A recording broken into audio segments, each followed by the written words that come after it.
Hello, Internet, and welcome back to another episode of Tales from the Yawning Portal here on the Praetors Rejects Twitch channel. I am Kingbashman. I'm the DM for this seemingly never-ending adventure of fun and shenanigans around the circle here. You see my players. I'll go ahead and let them introduce themselves quickly, and we'll pick up where we left off last week. Hello, everybody. My name is Huxley, and tonight I am playing Ophidius Lex. Hello, I am Loco 1956 in chat. I am playing Razumdar Longbow, shorting his name to just Raz, a ranger, Tabaxi. Hello, my name is Caleb. I am playing Inquisitor Enoth Bertold, the human paladin of Helm. I'm Alex. I'm playing Bird Breeze, a Tabaxi monk. That's it. I'm Sam or Sammy, Wolf in the chat, and I play Alkalite Rowan Bertolt, older brother to Enoth, and I am a cleric / sorcerer. Excellent. And the other cam spot, if you will, has been changed to spot to showcase sponsor logos and stuff. So woohoo, there's that. We love our sponsors. And that being said, let's see, where did we leave off? The party had wrapped up their moments of remembrance and paying respects to the fallen members from before, and made their way back to Waterdeep, kind of reconvened themselves, and then ventured back towards White Plume Mountain to continue on the quest there. Along the way, they met up with an interesting and unusual character by the name of Ophidius, who joined the party, and they ventured into the dungeon within the volcano. And I believe it was Rowan and Ophidius ventured into a room that had numerous silvered like glass globes hanging from the ceiling. And once they walked into the room, the door quickly shut behind them. And that is where we will pick up. Now, let me...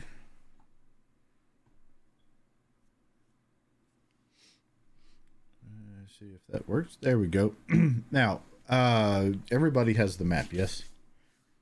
Correct. Yes. All right, cool. For tonight. Yeah, let's hope it stays that way. For simplicity's sake, the orbs that you see on the map, those are the silver glass spheres that we were talking about. To make it a lot easier on myself and everybody involved in the room, they're going to be numbered left to right, top to bottom, sequentially. So top row is 1, 2, 3. Oh, okay. Second row 4, 5, 6, so on, so on. So, that being said, what do you all do? So the door just slammed shut. Yes. I think me and Rowan tried, or not, Enoth would try to open the door. Yeah, Ophidius would turn around and try to open the door as well. Did you close that, Ophidius? No, it closed on its own. Be prepared for anything. What of these spheres? Is there anything inside of them? Here on number 5, I guess, since I'm standing next to it, are they within like just arm reach? I can't remember the distances they were. Yeah, in the room, suspended from the ceiling by wires, are 9 silvered glass spheres, each about 2 feet in diameter. Yeah, they're... I mean, they're not like at chest level, but you can reach them like with a weapon. I mean, you definitely Or a can. cantrip. Yeah. Like they're not out of reach, so you can easily get a hold of them. Can I reach and pull down to try and like bring it to the floor? You can certainly try. What do you need? A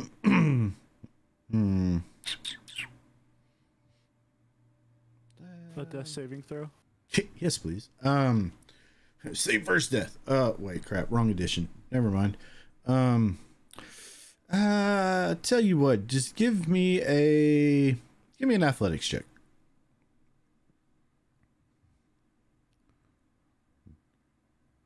All right, you jump up. Doesn't take much height for you to jump up and grab a hold of one of these things. You grab a hold of it, and you're standing there, and you're holding on to the top of the sphere where it's attached to this wire, and you're trying to like force it down, and you're doing everything you can, and it's not budging. Okay. I'll let go and hit it with firebolt. And what about the door? The door, you go to look for go to look at the door. Words. You see a keyhole on the inside of it, and you try to like kind of knock the door back open. It's not budging. Can you hear me? He's gonna try to talk through the door to the other Can side. we hear him? Yeah, do we hear anything? I said, can you hear me? Roll a perception check. I hear everything.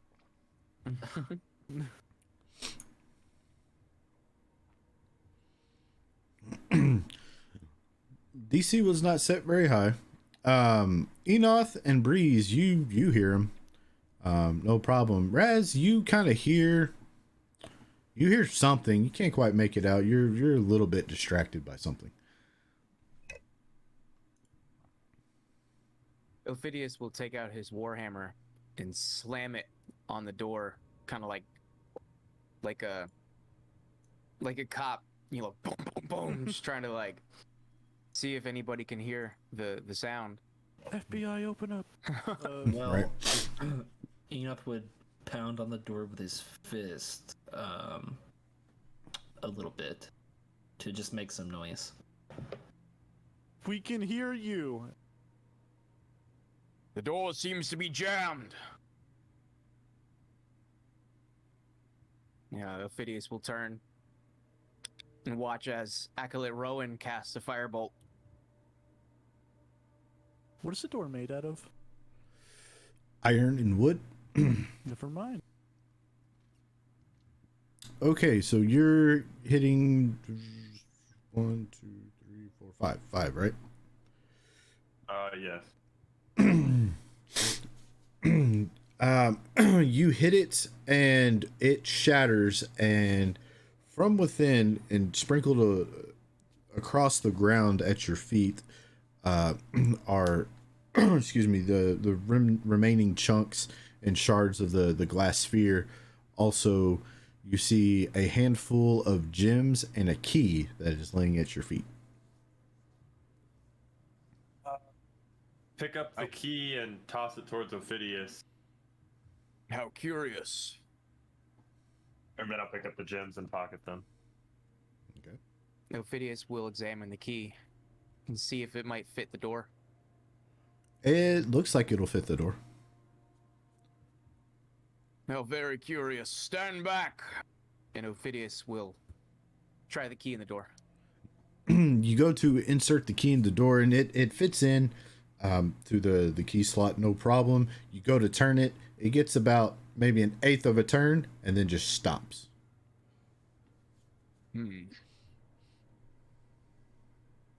He'll try again. He'll try like turning it maybe the other direction. You try to turn it the other direction, and same thing. Gets about maybe an eighth of a turn in and stops. The blasted thing won't work.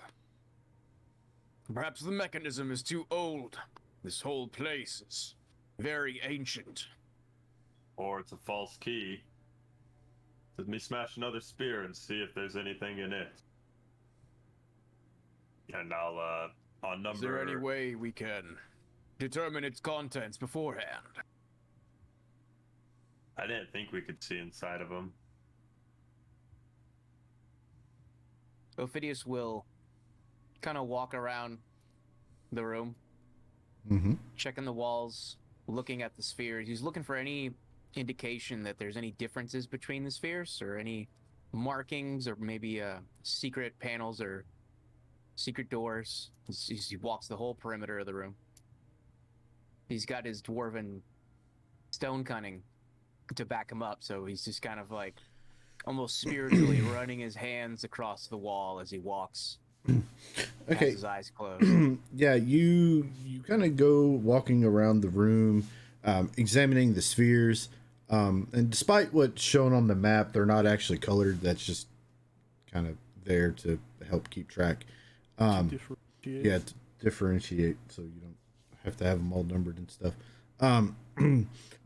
Again, like they're all silvered glass, so you can't really look into them. And excuse me, as you're making your way around the room and examining the stonework, although it's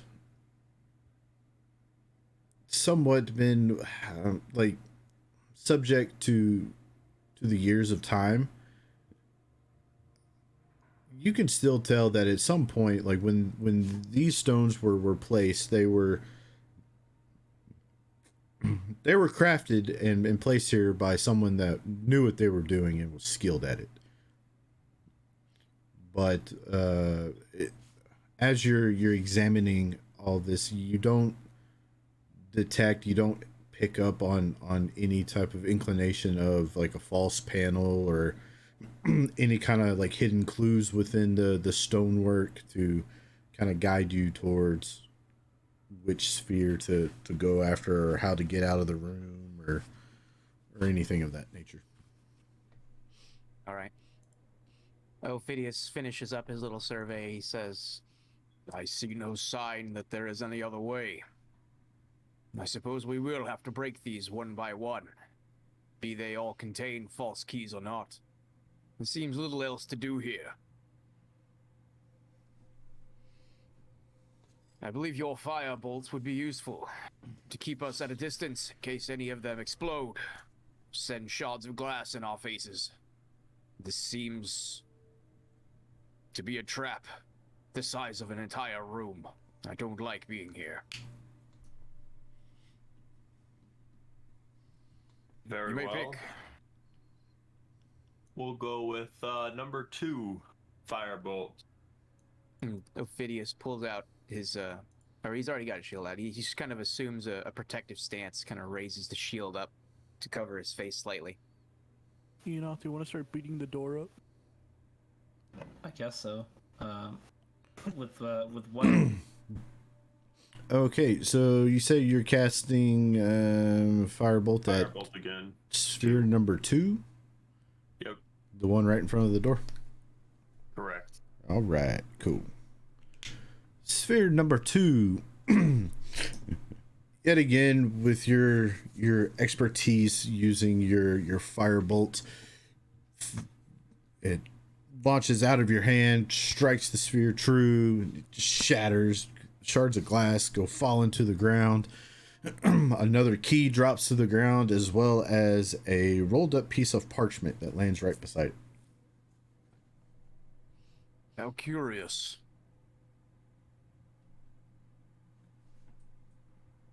Ophidius will go examine the paper.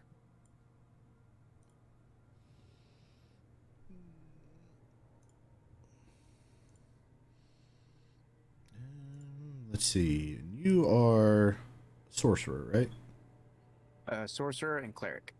Okay. So Spoiler alert.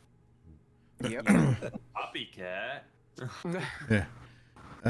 Yeah, you examine the parchment and good Lord, background noise. And you quickly recognize it as a scroll of fear.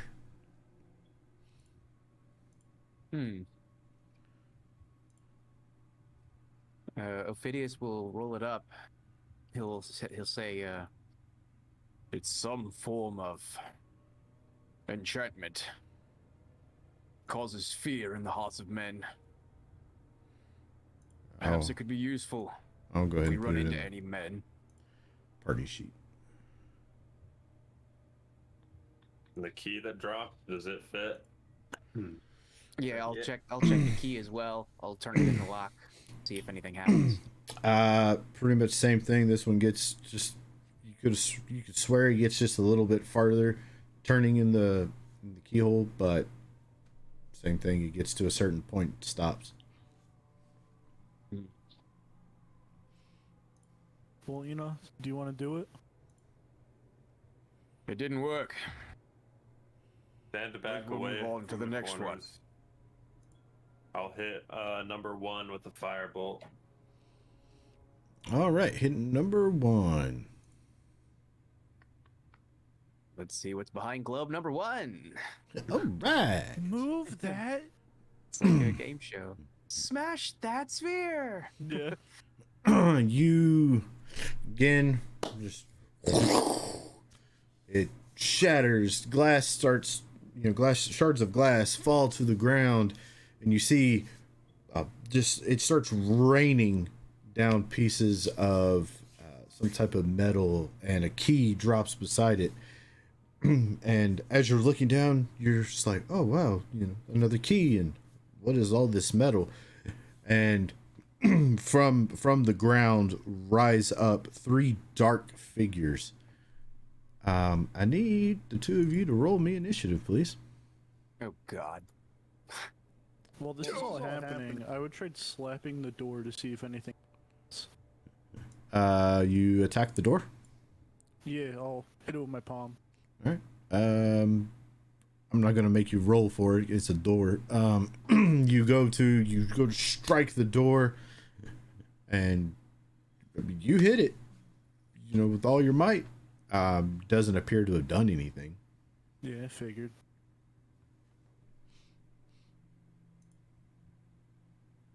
All right, and let me.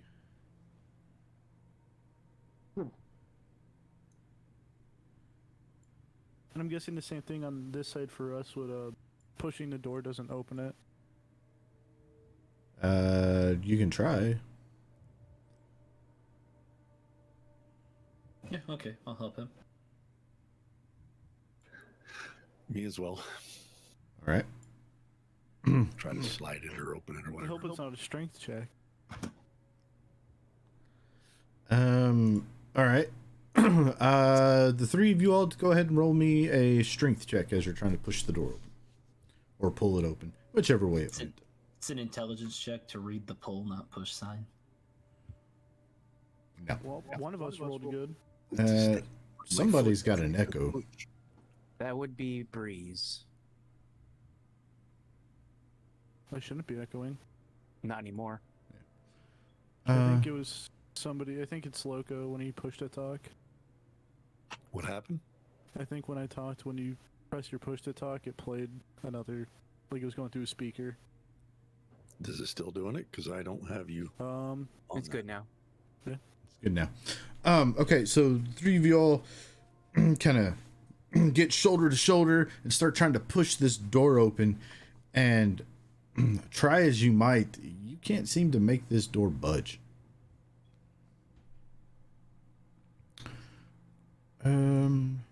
Let's see. So, I'm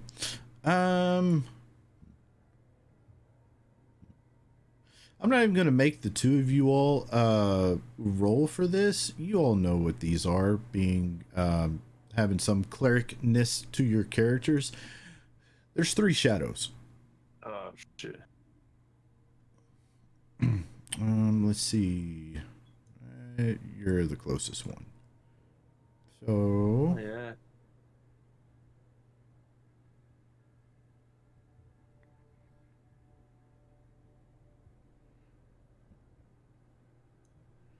going to roll an attack. That is a miss. Phidias, it's your turn. Okay. Can I do some sort of knowledge check to figure out what these guys can do? Or maybe if they have any weaknesses?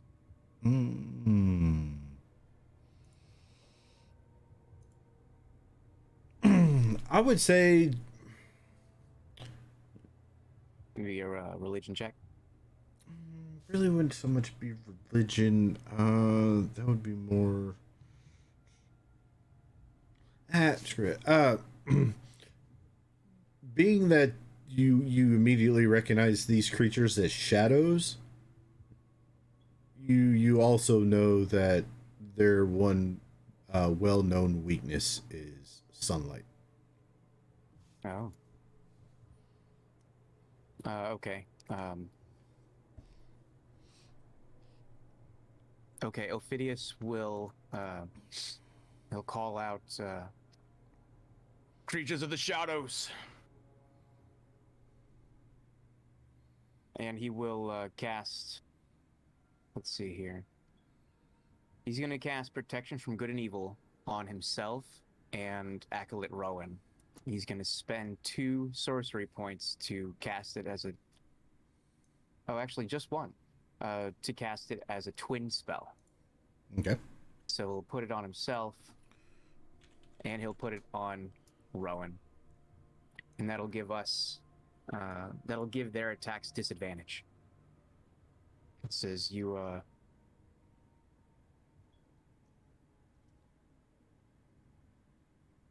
okay.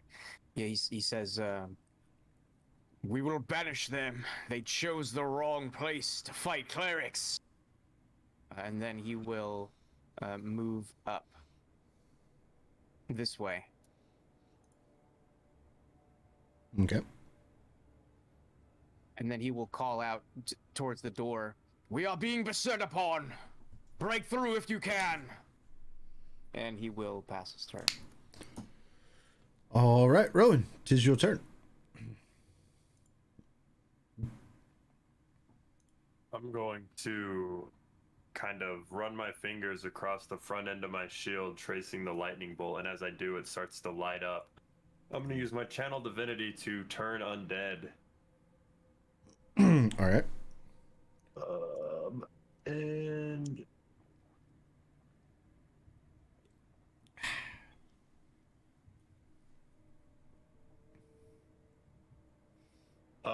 if they are below a half CR, they are destroyed. Or at a half or below, they are destroyed. Excellent. They all disappear into a puff of dark black mist. Just like that. Nice. Wow. Destroy undead is a wonderful thing. It's They all amazing. failed their Oh. saves. Can be anyway. When they fail. When they fail. I didn't realize there was a roll. And if they were I didn't see the undead. roll till just now. That's awesome. Yeah, they rolled a 2, a 4, and a 9. Ophidius turns and he just says, masterfully executed. It is good to work with another holy man. Let us proceed. Saw a key drop with that massive. Oh yeah. He'll go grab the Shadows. key. What pieces of metal were there? Was there? You said there was a bunch of metal that fell out as well. Yes, there's a large scattering of pieces of metal. You go to look down, you grab one, you look at it. It doesn't take you very long to recognize these are pieces of lead. May have been gold at one point, but it was corrupted by the influence of those foul spirits. It's worthless now. He'll throw the pieces of lead aside, he'll grab the key, and try it in the lock. Same as last time. Ah, Would No. we be allowed to do another strike check? Sure. All right, boys, put your back into it. Steve, that is exactly what I rolled last time as well. I think I something. Oh, hamstring. I put too much of my back into it. Tennis injury. Sharp twisting motions with the spine, gentlemen. Lift with your spine. Too much back. Too much back. Your center of gravity should be high above your head. Honestly, what's making this is the PowerPoint presentation that is Jess. Yeah, I was gonna say that's a little laggy. That's Yeah. Voice and his- it's just what it is. It'll pass. Yeah. There's a storm. Try as you all might, yet again, the door does not budge. Well, I think they're dead. Let's just leave. Very well. Okay. None of them. The two inside the room. Ophidius bangs on the door with the warhammer, and he says, "Wait for us if you can. We are breaking these spheres, and they contain traps, as well as gold and gems. Should not be long before we find the key we're looking for." And he'll Okay. head back. He'll head back, and he'll wave a hand as if to say, "Proceed," to Acolyte Rowan. All right. Firebolt number 3. Firebolt number 3. All right, cool. So you've got 1, 2, 3, and 5 that are destroyed so far. 3. A dazzling display of, radiant fire coming forth from your hand, striking this silver sphere of glass. The glass falls, and unlike the previous one, this one has this like a dazzling display as you hear a smattering of shiny looking pieces of metal clambering on the ground alongside a key. And you immediately recognize that a large amount of gold has just fallen out of this sphere. The two of you all kind of look and exchange. Your eyes kind of widen a little bit, and you exchange a glance, and you look over and you start to notice that the gold is starting to slowly move in a cylindrical, like a circular motion. And it starts spinning faster and faster, and suddenly it drops, dip back down to the ground, and there is an air elemental standing where the gold is. Wow. So, initiative again? Yes, please. Heave ho, man! Oh, look, the same one. And it rolled a 21. Wow. Okay. Fair enough.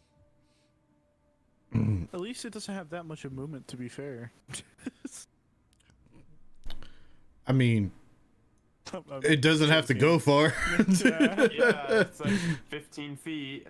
That So- has Oh. 60-foot fly speed. Well, Never so the good mind. thing is that our protection from good and evil lasts for 10 minutes, and it does protect us from elementals. You're not wrong.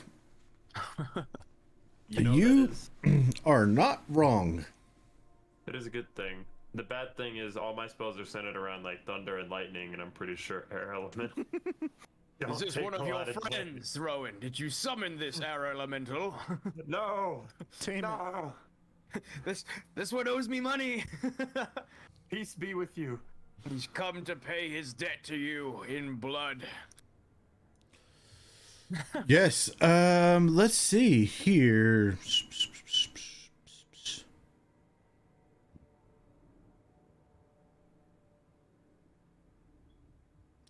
Torn, I think there's a tornado in there.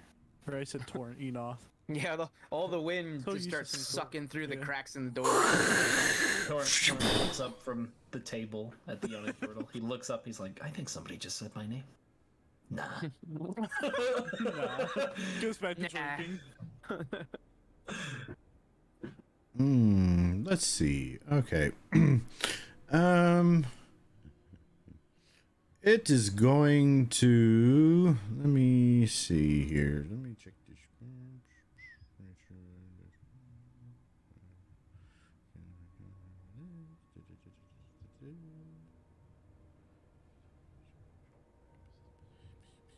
Okay, cool.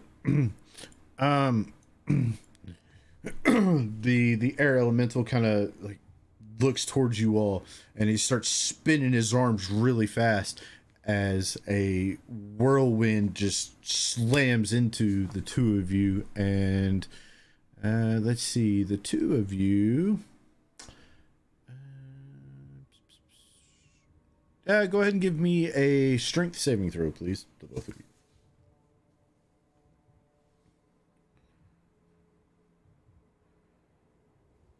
Rowan, you are okay. Ophidius, you are flung up to 20 feet away. Essentially, you get blasted, bam, back into the wall, and you will take damage from the whirlwind. Keep your concentration, no problem. And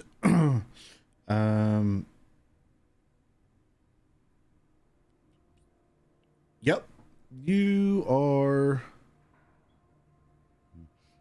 You slam into the wall. Thankfully, you weren't far enough away from the wall for it to do any extra damage. However, it does, when you impact, you kind of like drop down and you are prone until your next turn.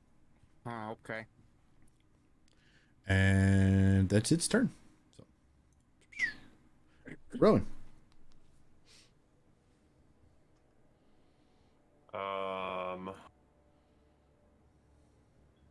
We're gonna do a little guiding bolt action.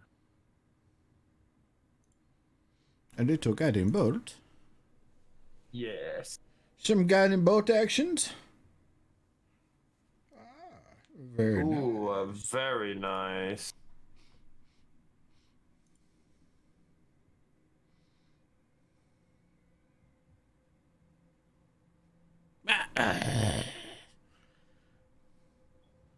And then I'll take a couple steps over here. Okay. And that'll be that. Excellent. Ophidius will stand. All right. He'll say, "A foul wind rages. The fire runs hotter." And he will cast Firebolt at this thing. Okay. Why did that attack with advantage? Guiding bolt. Guiding bolt. Okay, got it. Sweet. And here comes damage. Woo! All right. And then he will, that's it. Honestly, he can't really do too much else for now. He will, he'll stand there and pass his turn. Okay. Let's see. Would we be granted another try? I will go ahead and let you all know. Even if all three of you rolled nat 20s on your strength check, you're not getting through that door. It was worth a try, guys. Pooh. Oh well. I'm sure they got. I'm not even worried about the. Yeah. He does have disadvantage on this though, so he's going to attempt to slam you, Rowan. Thank you. And that is a miss. And disadvantage again. And he breaks every single glass that he just went past. No, just Right. You're lucky. You're lucky it had disadvantage. It dropped to 20. But you do take some damage. 10 points of damage. And that will be its turn. Hold on, it didn't.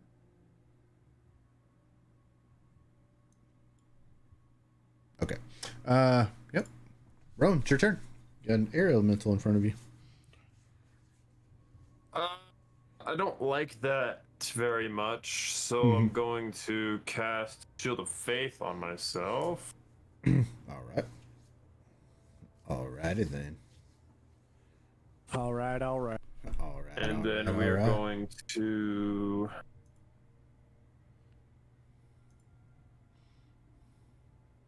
do some Toll the Dead. Toll the dead. But it's not dead. Dang. See, it's not dead. No damage. That's that for me. Alright, Ophidius. Ophidius will continue to shoot firebolts. Oh no. A natural one. Oh. I will give you my inspiration. Are you sure? Yes. It expires at the end of the session. Alright, I'll go again. It was meant to be. Another natural one. God. Oh, good lord. Ouch. My calculations were incorrect, it seems. He will pass his turn without incident. Starting to remind me of the game last night. Holy crap. The fates are laughing in this When you said, "Are room. you sure for the inspiration?" I should have said, "Yeah, you're right now." This cantrip has to land. Let's see. That's He can go right there so that he can just attack both of you. Let me see. Let me do this first. Ooh, so close.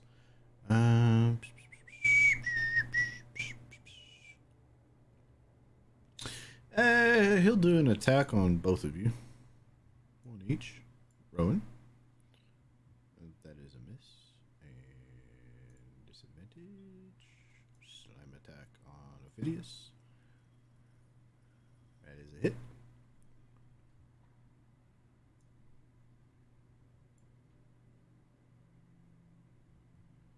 And you succeeded. Wow.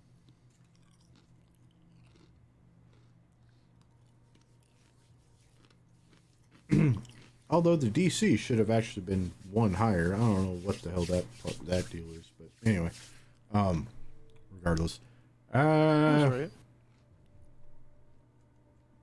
No, DC was correct for the concentration. You see half the damage, and then if it's below 10, that's a 10. Yeah, but it's half the damage or 10. Like 10 is the lowest your You concentration pick check. whichever have one to is be. higher. Yeah, 10's higher than 8. Receive 17 damage. Half of 17 Oh. rounded down is. I was 16, dividing the 8. concentration check, not the damage. Oh, It's been a long day. That's why I was like, that should have been 11, not 10. Not that it matters. You rolled a 22. So, Yeah. yeah, anyway. That's its turn. We'll step here. And then do a little Toll the Dead action again. Yeah. Just wanted to make sure that's what I wanted to do. Please don't succeed at this time. It failed. Cool bean. sing Rowan's demise. Oh,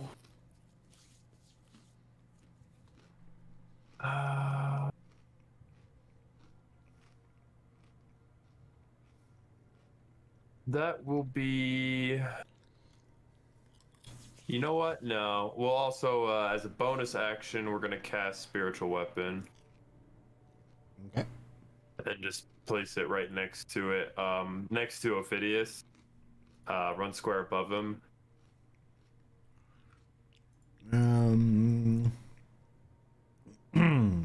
One sec. You said one square above Ophidius? Yep, what does it look like? it's a lightning bolt. So, I love it. so on character, on brand. A sapient lightning bolt. Yeah.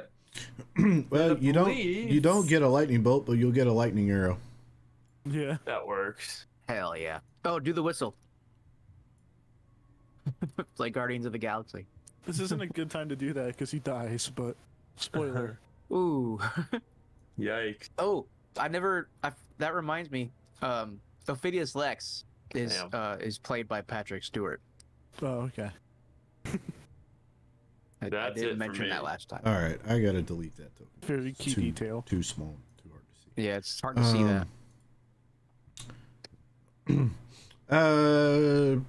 Okay, Just you put the missed. Flash. If you can find the token of the Flash. Yeah, right. That would be good. All right. Ophidius will move along the wall around this swirling elemental, and he will cast. Give me just a second. I am looking for it. I have 1,000 spells. Okay, he's gonna cast Cure Wounds in a 3rd level slot, and he's gonna spend 3 sorcery points to twin cast, so that he can cast it on both of us. So Cool. 3d8 for me, and 3d8 for you. Yeah. He doesn't All really right. do as much. And then Almost full healed me. he'll pass his turn. All right. Do. We're still trying to open the door, even though it's futile. Right. All right. You see this air elemental start spinning around again. You two give me strength saves, please. Damn it.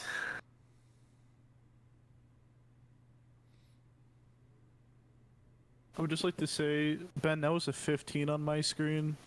It was for me too. Yeah, Oh, it yeah. showed up as 15 on mine too. I was like, what? Yeah, figures. Okay. It's a dice mod. It's the dice mod.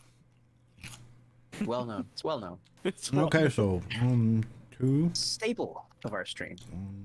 TPK. Okay, now the two of you give me a dexterity saving throw. Okay. Worse than my strength, man. I'm rocking plus zeros over here. Is it worse than your strength? Okay. Rowan, Modifier wise, yes. as you're flying and you smack into the wall, you see Ophidius coming right behind you. And you are able to kind of like just plant your foot in the corner and kind of kick out of the way a little bit so he doesn't slam right into you.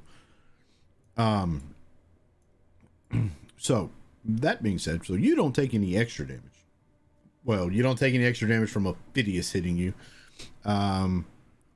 Let's see. The two of you will take damage from the whirlwind. Not a whole lot.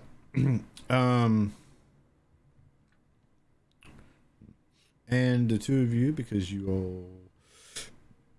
all hit the wall from 10 feet away or more, you will take an extra 1 point of bludgeoning damage.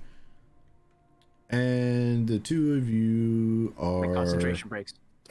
Yeah. Mine about did. Yeah, it did. And the two of you are prone. Not that it really matters, but you're prone. That's its turn. I stand up. Okay. Using half my movement. And I'm going to go 5, 10, 15 over to this side. We'll do a bonus action hit with my spiritual weapon first. Okay.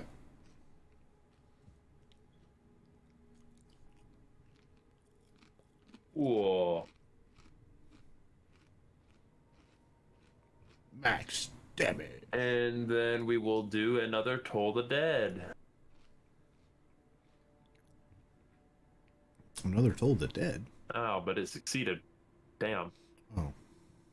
Stop being good at wisdom. You're an air elemental. You suck again. Hey, I'm just as surprised as you because it has no bonus. Yeah. At least those nat Ophidius. 20s. I always don't want to save.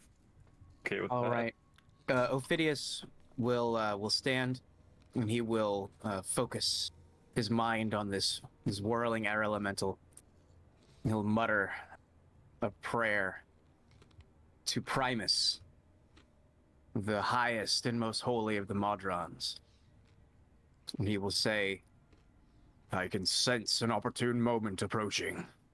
And he will cast Mind Sliver on the air elemental. There you go. All right, so that's going to deal some damage. One. It rolled a 1 on its intelligence save and it has a -2. Nice. So that's going to deal some psychic damage. And it's Definitely also should going take to double. impose a -1d4 on its next saving throw. Okay.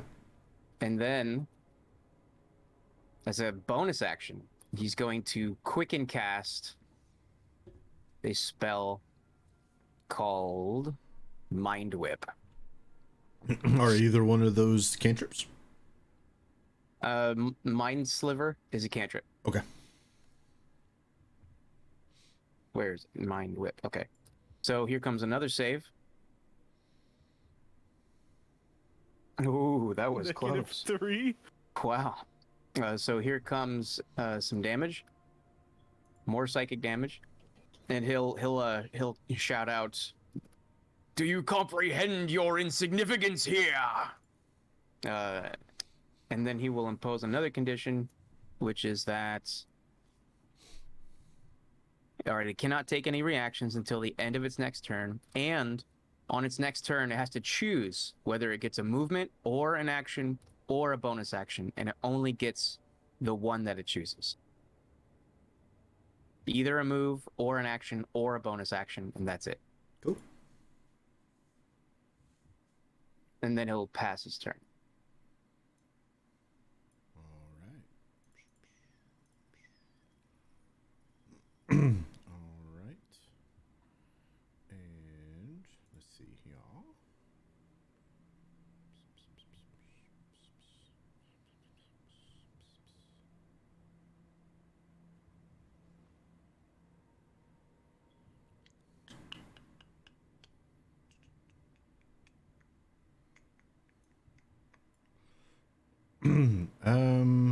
It will just move right up here into this corner, right over you.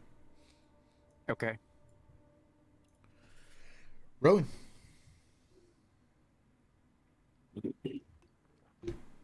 We're gonna bonus action move the spiritual weapon and attack with it. All right.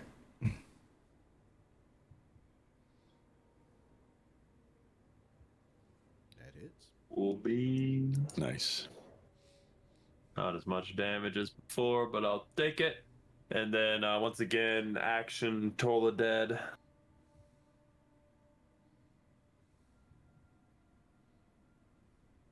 Oh, come on. Hey, I rolled max on both dice, so. Was it a nat 20? Nat 20 on the save, and then a 4 on the negative D4. Damn. That's all I got. All right, Ophidius. Ophidius will cast. Where is it? I'm so sorry. I have 1,000 things going on. Okay, yeah. Who will cast Misty Step? 5, 10, 15, 20, 25. 30, okay. And then he will cast Firebolt. Okay. So Misty Step was a bonus action, and Firebolt being a standard. Here comes the save. Why was that with disadvantage? You're knocked prone. Oh, I'm not prone. Oh, no, I stood up. Yeah, it's still hit, though. I You're stood up good. on the But the previous effect, turn, the but effect is on. okay. Yeah, I mean, you still hit him. So. Okay.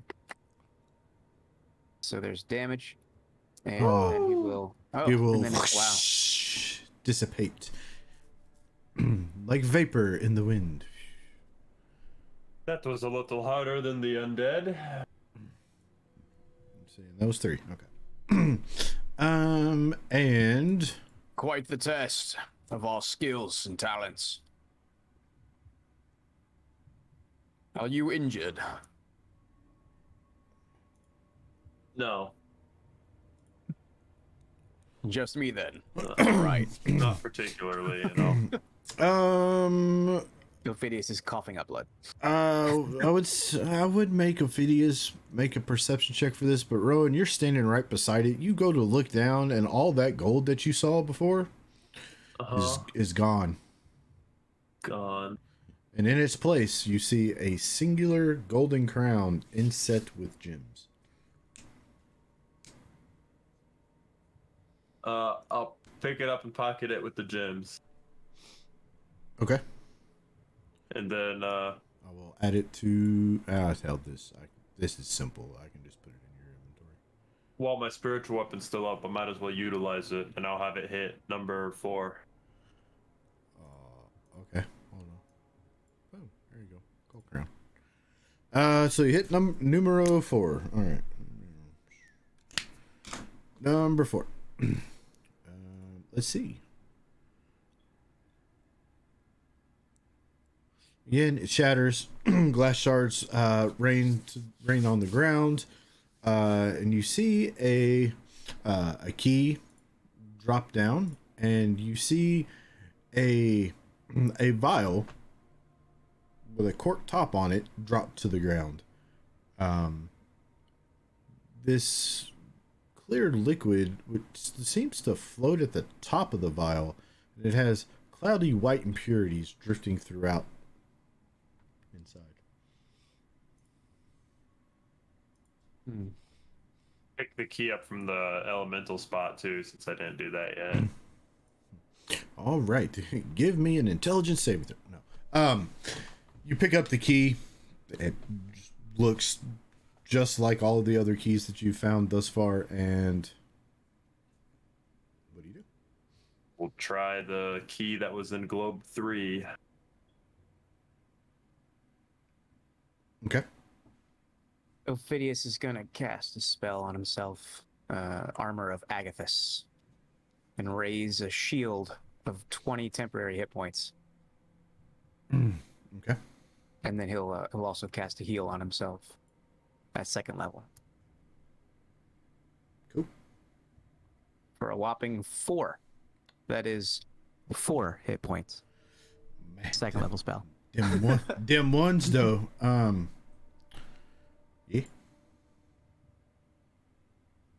All right. I'm going to add this into the party sheet. Figure it out later. Okay. So you try both keys. Neither one of them work. Can I try to identify the potion?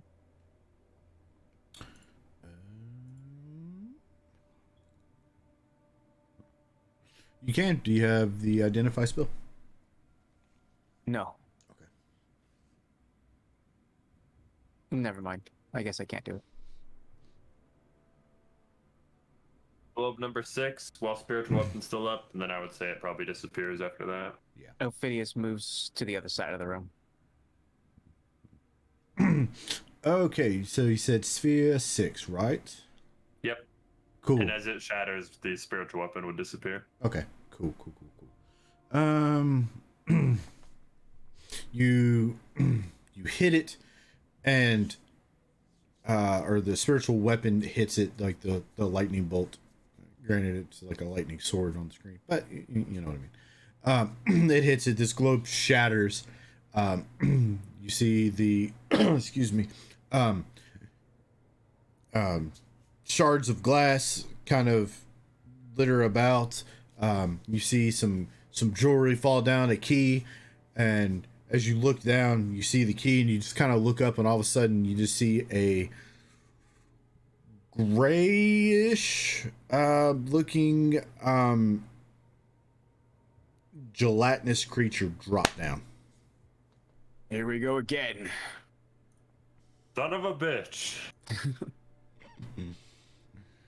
Good I can news for say you that now all, that my though. brother's not here.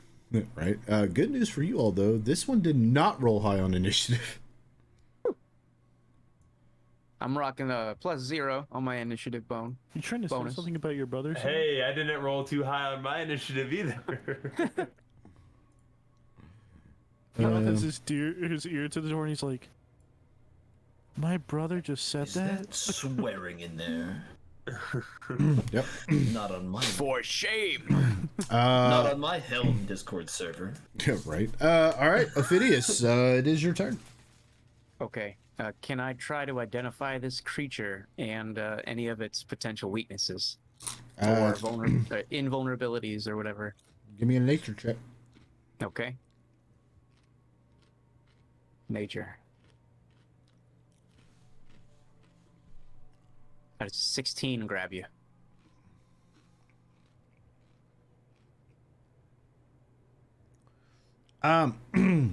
You'll know that this creature is a type of ooze. You do know that it has a pseudopod type of weapon, or an attack, I should say, not a weapon. You do know, or you have heard stories of different kinds being resistant and or vulnerable to different types of damages. With the 16,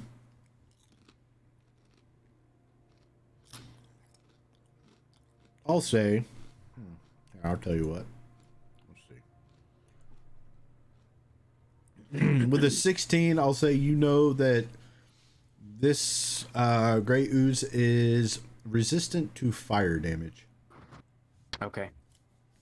Ophidius will call out to Rowan and say, "This slimy thing, do not use fire on it.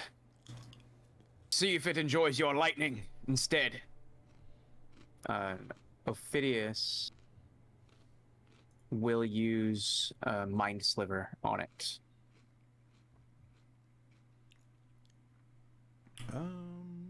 Hold on. Okay.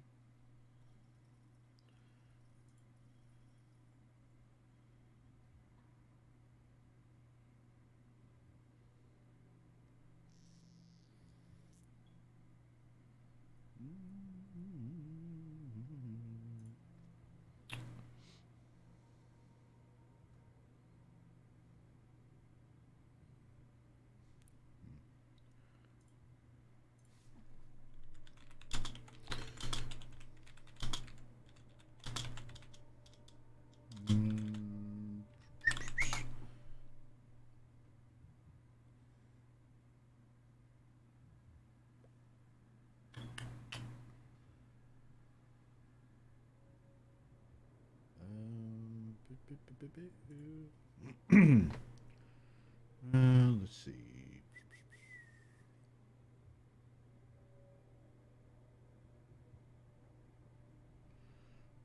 I'm checking something because for some reason it doesn't have the creature type this thing is.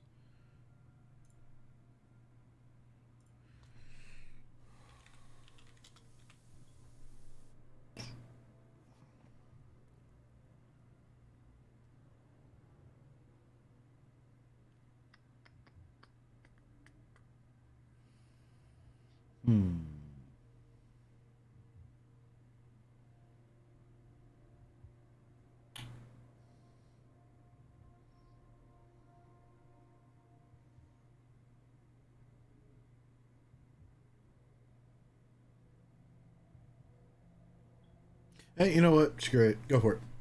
I'll allow it this time. I don't want to waste time looking things up. Sure. So I'll cast Mind Sliver and drive a disorienting spike of psychic energy into it. I already had it roll, and that was a failure. So here comes the damage. And then we'll give it minus 1d4 on its next save. And Ophidius says, "There, an opening. Take advantage of it if you can." And he'll pass his turn. All right. I am going to reach into my belt line, pull out the wand of lightning bolts, point it at said creature, and pop off a single charge of the lightning bolt. Okay. Do not think I have this coded anywhere. So if it wants to make a dex save, It's the same. Well, hold on. Damn it. I don't have lightning. It's a different spell save than what I Yeah, have. I know. Let me see. Hold on. Rowan, there we go.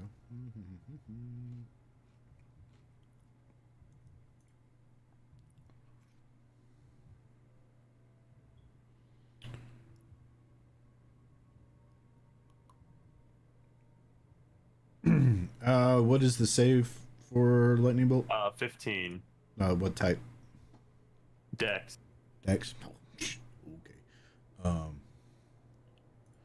okay. Nope. Is your pile of ooze very dexterous? Nope. No. Alrighty. Going to take. So what, that was like an actual 20 for it? No. It was about 13. 24 points of lightning damage. Your lightning bolt hits it, it starts to swell in size, and then it just My God. everywhere as it just starts to fade away. He slimed me. He had 13 hit points before you hit him with the lightning bolt. So That's okay. yeah. Cool. Well struck. So that's that. He's actually immune to lightning. Just This one just finally you have activated my final form. Run away, run away. Oh, you can't run.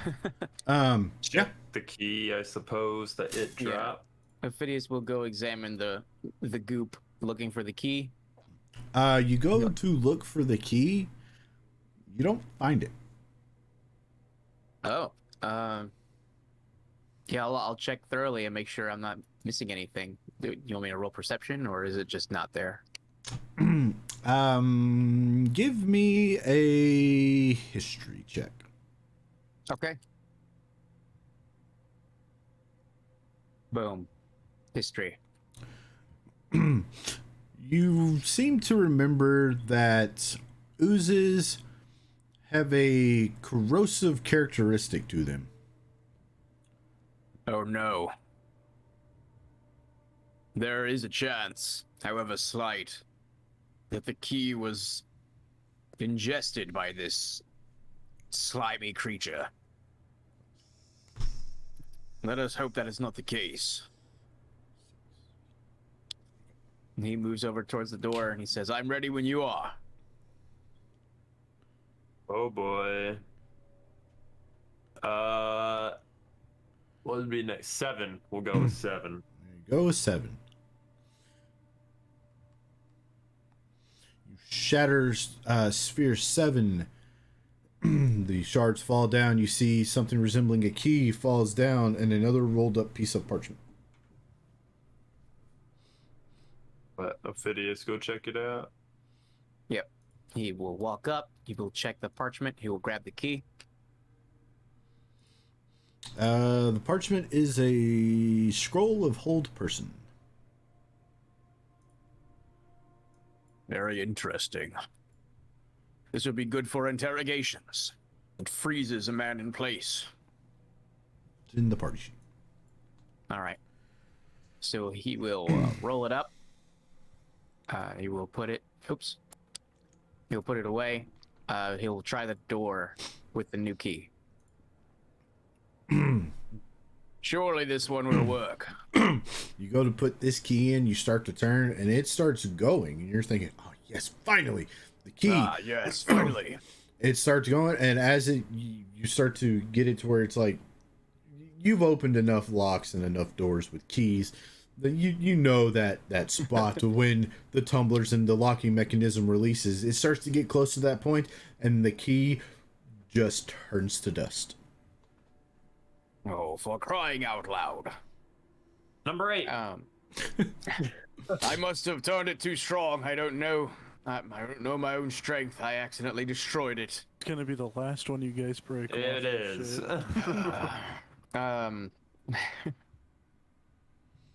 I will cast mending on the dust and try to reform the key. I will just put my hand over the dust and say, come on, this has to work. But no, it doesn't work. The spell repairs a single break or tear in an object you touch, so dust, I don't think so. All right. You said you number 8, right? Correct. Okay. I'm just marking everything down here. All right, cool. Excuse me. You again, the sphere shatters, glass falls. It's very, very pretty. Woohoo! Yay, yay! Rocks fall, nobody dies. You see a key drop, and you see a ring drop down beside the key. And you just hear ting, ting, ting, ting. And then suddenly, inside both of your minds, you hear, "Stop before you put me on. I confer the following powers upon my wearer: invisibility, haste, immunity to charms, fly, detect magic, and one wish. I also provide the benefits of protection and spell turning. The only drawback is that I, once a year, permanently eat a small part of your life. I must be warned before I can leave this room. Merely carrying me away is not possible. If I am ever removed from my wearer's finger, however, all my powers are lost. So you must decide right now who will wear me forever. Ophidius turns to Rowan. Please tell me that I'm not hearing things. Someone spoke in my mind just now. It made promises, exaggerated promises. Did you hear it? I did. It sounds With the absurd. things we have seen, yes. With the things we've seen, I would have to say this is probably a false hope. Looking for weak-minded individuals to lure into its trap. Indeed.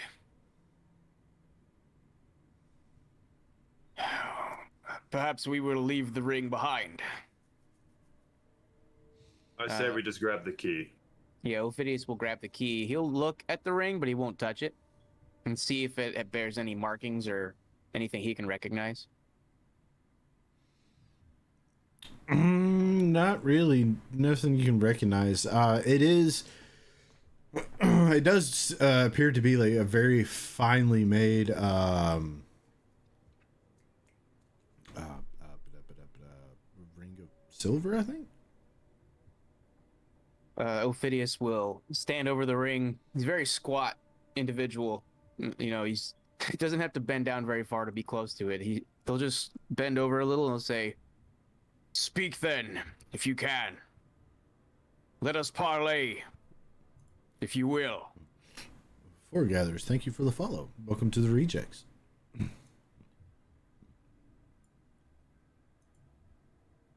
Does anything happen? Does the ring speak again? Not at that moment, no.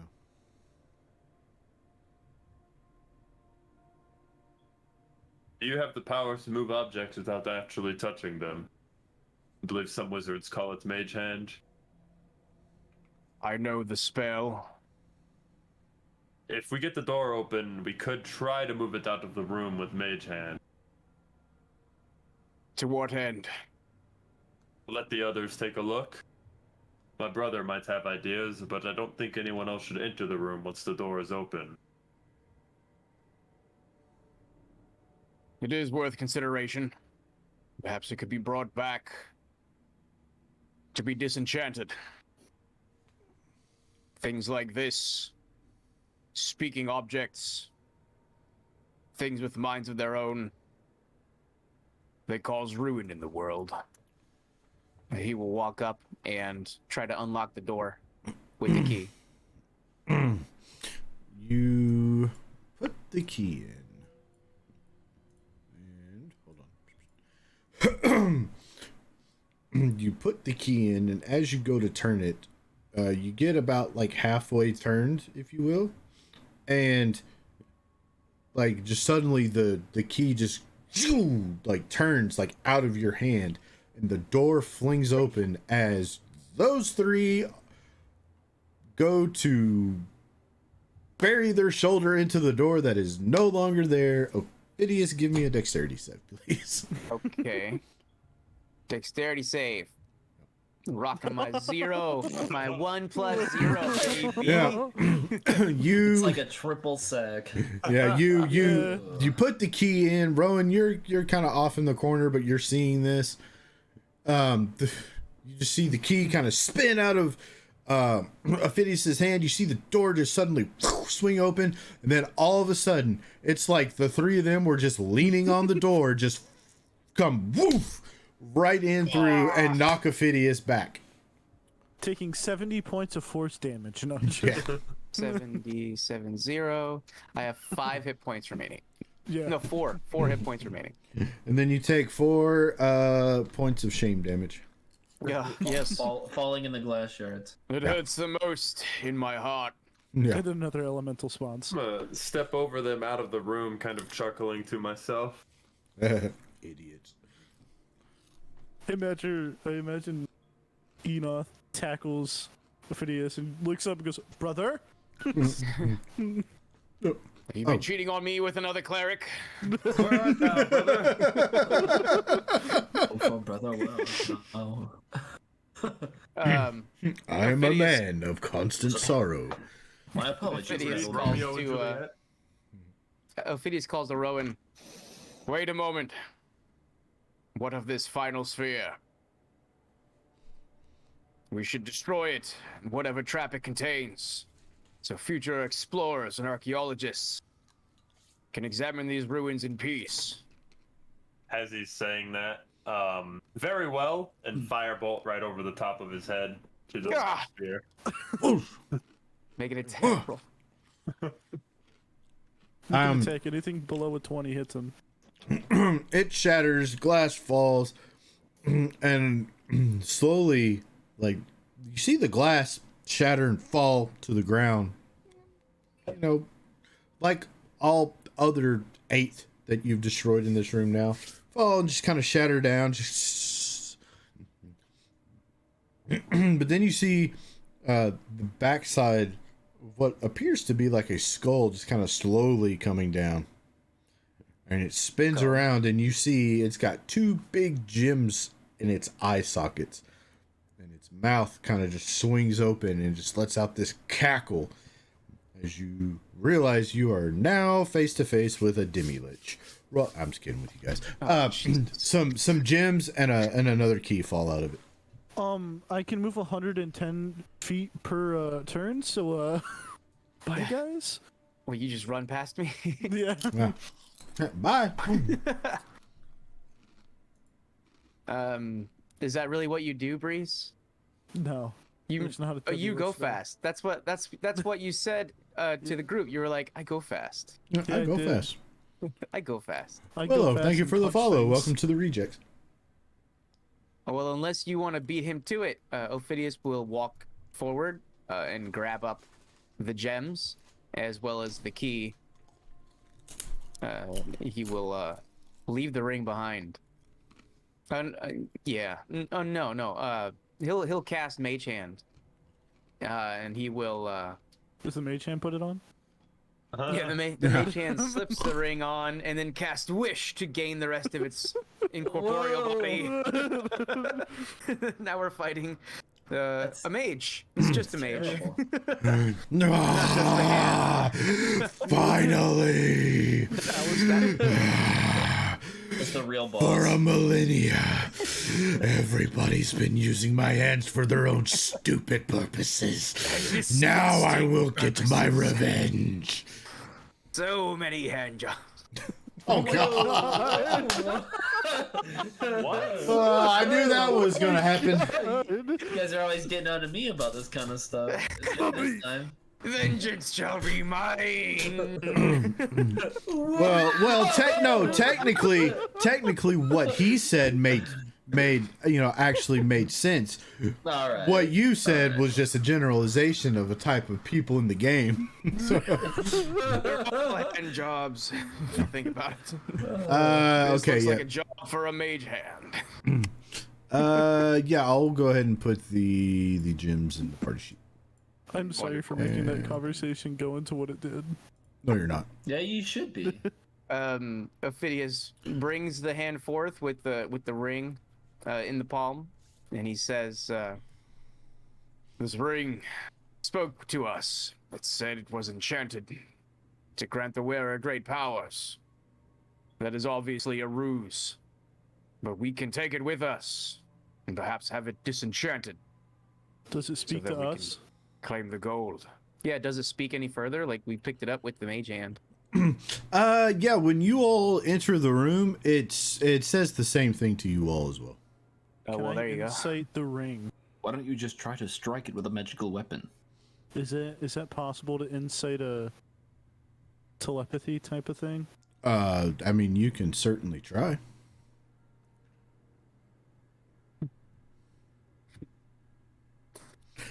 As far as you know, the ring's telling you the truth. Wow. This ring is a ring. And it's just It's a hovering one right to there rule in them all. midair. If somebody wants to strike it with a magic weapon, I heard talk about that. It's in the middle of the ears in case somebody wants to Oh, I put their suggested finger it. in I it. don't know what that would do, Just but you know, take your great sword and hit it like a baseball. Just split it into 2 shards. Why don't we just Now put we it have on two the- rings. A bag of holding, and Yeah. we'll take it So- to someone to identify when we're back in water deep. Ophidius will float the ring down into the bag of holding. Okay. Well, brother, you know how And I'm gonna put the gems I picked up in that crown in there as well. Yeah. Go for it. If this is telling the truth, could you imagine giving this to a certain kobold in Waterdeep? Or a goblin. A goblin that she'd be down.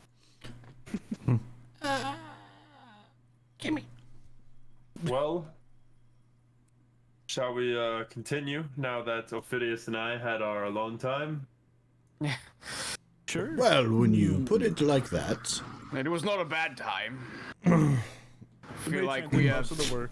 they weren't learned about they each weren't other's there. tactics in battle. Yeah, they weren't there for a long time. They were just there for a good time. just some human metal dwarf bonding. Yep. you Actually, know- that is a good point for us to go ahead and take a quick break. It's a good segue point, and it's about halfway through anyway. So, that being said, we will go ahead and hit the intermission video. On said video, it'll have our full streaming schedule as well as some clips playing up in the top right corner. Thank you, everybody, and I hope you stick around. And we'll be back in 5 to 10 minutes, maybe. Yeah. So here we go. And pew. My beef. No, that's not big enough. No, that's not big enough either. That's more like it. We're delighted to have you with us. To add to your enjoyment, we're all wound up to bowl you over at intermission time with live wire service at our snack bar, where you'll find a tempting variety of favorite foods and beverages. Now it's showtime, folks. And you can be sure it's the best show in town. Your continued patronage is very, very welcome. Who's setting up shop? We got a cleric paladin who is also setting up shop. We're gonna call our consortium Praetor's Haberdashery Consortium. We don't sell hats. Is we don't sell hats part of the name? No, I just thought I'd clarify. I like it better if it was part of the name. Yeah, me too. Oh, That you would want- be very I mean, funny. I'm the head of it, so like we could add that to the name. Yeah, we will then.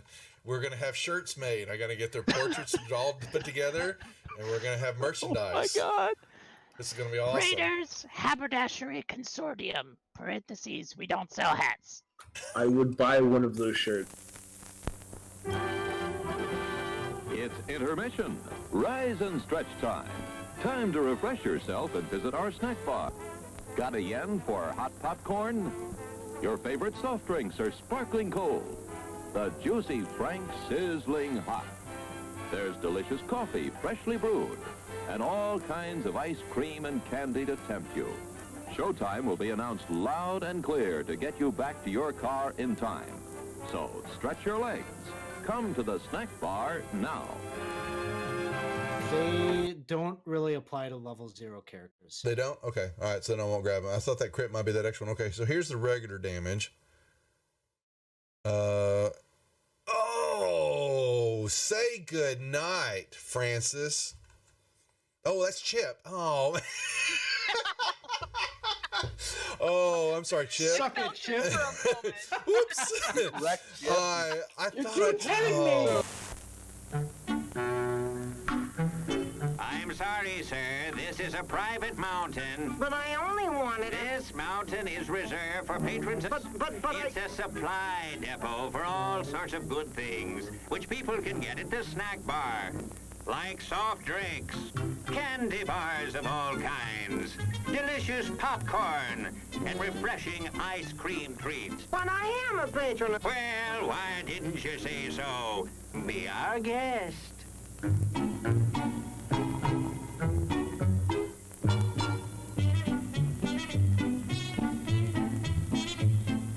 Through, and you're kind of at a point where you can't really wedge your way in there anymore. You're like, Here, boy. Here, boy. Come. Here, boy. You can do it. Come on.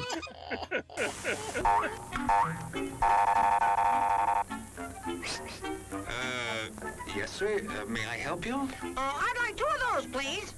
Hot dogs? Yes, sir. And 3 of those. And 1 of those. And 5 bars of these. And a cup of that nice hot liquid. Coffee. Coming right up. Oh, and 2 bags of those peculiar white puffy material. You mean our crunchy popcorn? Shall I wrap that for you, sir? Oh, that's all right. My saucer's just outside. They come from miles to enjoy our intermission.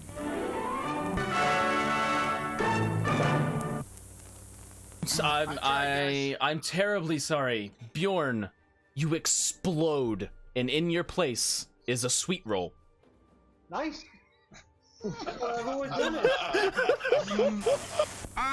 Hello there. Give the demonstration of my new invention, the goodies machine. The machine turns out delicious hot doggies one after the other.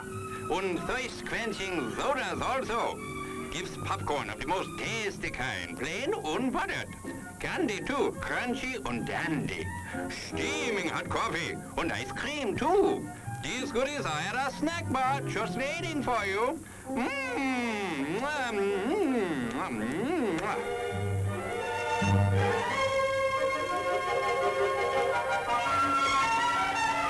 Private messenger. And do you know how to do that in Facebook? I mean, in Facebook, whatever. What the hell? What the hell? What the hell? At least Facebook is still around Wow. hundreds of years into the future. Hey, why mess with a good thing, Go ahead right? and clip that one, guys. And you can send that one to me later, too. Thanks a lot. As everyone knows, rainbows usually have a treasure at the end. Let's follow this one and see if we can find the pot of gold. Then I suppose you've come to claim me treasure. Well, we'd like to see the gold first. Ethan is better than gold in here, me lad. No, just look here, no.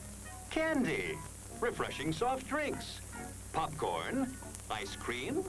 Well, that's some treasure, but anyone can buy luscious treats like these at the snack bar. You don't tell me. Do you suppose you could get me a job as a snack bar attendant?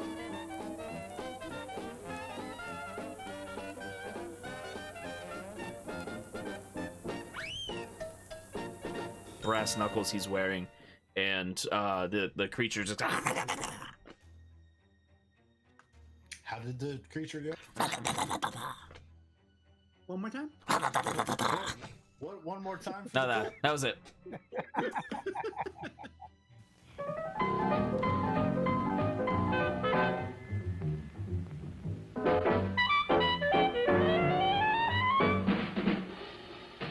Like you crave that corn when it's freshly bobbed, you gotta beat it to the box with the butter on the top. Get with it, man, start strolling down to the sweets that set you rolling, the best in town. Our candy's real gone, if I'm understood. To all you squares, that means the confection is positively delicious. Cork that stuff, give me 5, let me send you into this nutty jive.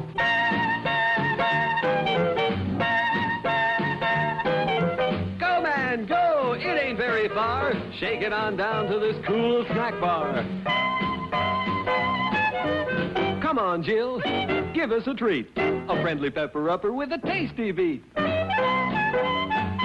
Drink Dr. Pepper, Dr. Pepper, 'cause it never lets you down. Frosty, man, frosty. People, we might be able to take care of that. I I'm understand. gonna sing the doom song now. Oh, God. Doom, doom, doom, doom, doom, doom, doom, doom, da doom, doom, da doom, da doom, doom, da doom, doom, doom, da doom, doom, da doom, doom, do da da da da da doom, doom, doom, do da da da da da doom, doom, doom, doom, doom, doomy, doomy, doomy, doom, doom, doom. The end. Music to the ears of the hungry.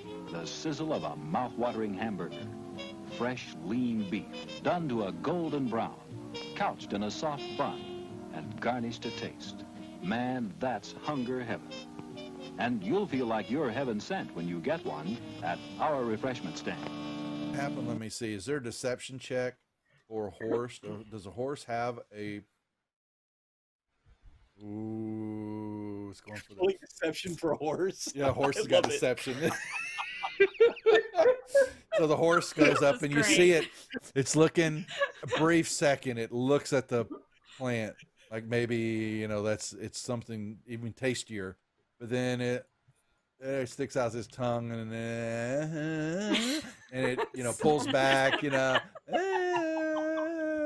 then it backs up. It's got the sugar cube in its mouth, and its eyes go boing, as his eyes just go, and it starts woo, and it starts bucking, and and it just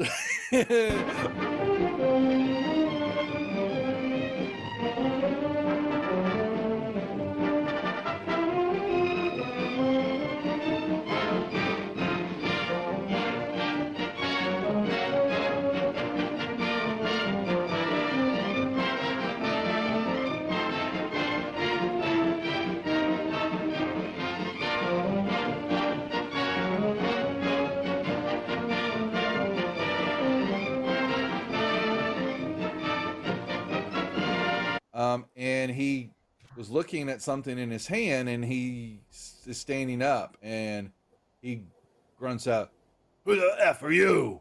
What are you doing here?" Housekeeping? Housekeeping. Oh my god. Your attention, please. All new hotshot electric in-car heaters have been installed for your comfort and convenience. Just insert heater through car window and turn on the switch.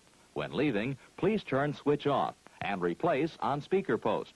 Warning, high voltage. For your own safety, do not attempt to repair or remove wires. Do not attempt to open heater unit. If you need assistance, please notify the theater box office or concession manager.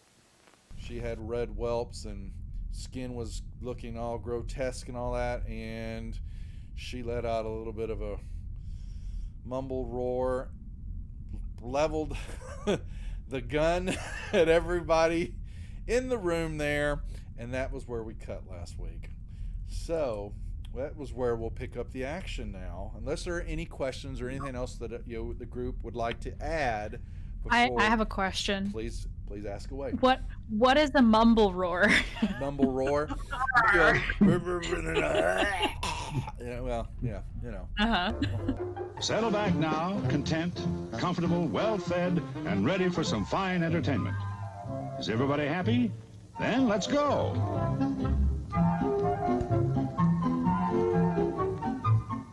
It's showtime.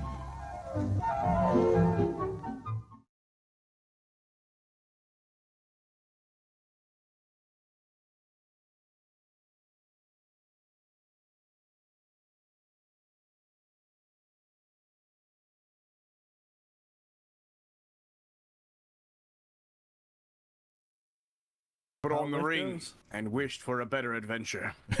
And he got it. Welcome back, everybody. We have returned. Yeah, so fun times. Anyway, party, or well, I guess two of the party rather, bested the room in a matter of sorts. So what doth the party do now? Can we take a rest? You can What certainly kind of try. rest? This Long one or a short one? Short. Well, I mean, whichever you prefer. I'm good. I'm down for either one. I know you guys didn't really do anything today, but Rowan and Ophidius come out like sweaty, exhausted, cuts and bruises all over the place. You guys ready to go? Hey, we helped. We pushed on the door. It was horrible in there. We can go sleep in that room. Yeah, this would be a good spot for us to fall back and rest if we need to, assuming that the orbs don't repopulate or something crazy like that. Well, we know which one holds the key now, as long as they don't repopulate randomly. Yeah, I was gonna say, what if it's randomized? Well, then we'll have all of us there, and it'll be much easier. Either way, we wouldn't even need to be in the room necessarily. This hall, we could close the door, barricade it on this side, and just sleep at the end of the hallway. Yeah. Yeah, however you guys want to do it. If you guys want to take a rest or not. I mean, I can keep pushing on, and we do have spells that are active for another probably like 7 minutes. Yeah. 7 seconds. It's been 9 say we minutes and push on. 45 seconds. All right, yeah, we can. I guess we can just peek around the corner here, see what's up in this next door. Hey, Bash, can you pass me the map again, please? Sure.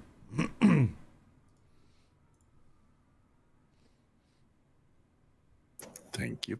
Mm-hmm. And also, in the party sheet, I noticed that there is a smooth wand. It looks like one that hasn't been identified yet. I just wanted to see, is that one that we would have gotten identified while we were in town? Trying to think of when we got that. Did we get it from Bluto? I don't think we did. Because I'm wondering if Phidias could take the wand of magic missiles. You can take the wand of magic missiles. I'm fine with that. Okay. I don't know about the rest of the party, but Yeah, if anyone else wants it, that's fine. But I also wanted to see what this other smooth wand is. That was the wand. I believe that was a wand that Urkaz had. And what did that one do? You don't know. It's You a didn't get it wand. identified. I thought we got everything identified when we went back to town. Or when they went back to town. Phidias wasn't there, but... I think we hand waved some of that. I think we said that we got some, like the goggles and knights weren't identified. I think we got the boots identified as well. Yeah. It's good lord. You don't need to empty out this bag of holding. It is a wand of the war mage. Oh, sweet. I think that's something my monk could use. Yeah. Yeah, Ophidius would definitely benefit from that. Yeah, I think any of us would, right? Any of us spellcasters? Depends on... It's not just for clerics, right? And then it just says requires attunement by a spellcaster. Yep. So any of us clerics, sorcerers could benefit from it. It says a sorcerer, warlock, or wizard can use such an item as a spellcasting focus, as described in Chapter 10 in the wand notes. So I guess you guys are part sorcerers. Well, who wants it? We've got, so... Go ahead. All right. As far as I'm concerned. All right. Wah, wah, wah.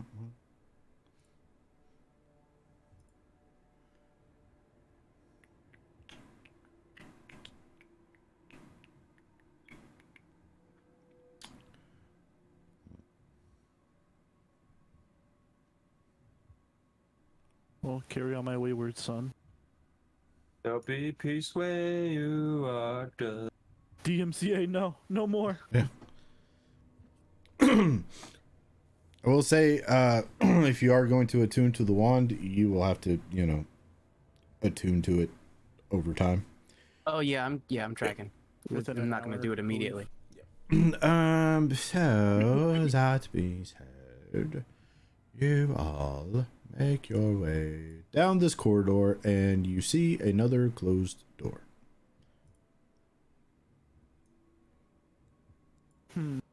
Well, some of you all make your way down there. Is anybody really good at finding traps? No. I can guide your eyes, but I am not an expert in such things myself. So I can cast guidance on somebody who wants to make a perception check or investigation, maybe. Could I roll a perception check, Jeff? I mean, anybody can roll a perception check. Sure. Ooh, actually, I can't cast guidance because it requires concentration. That's fine. I mean, I don't really... If I can roll perception, it's not needed too much. Or maybe it is. Yes.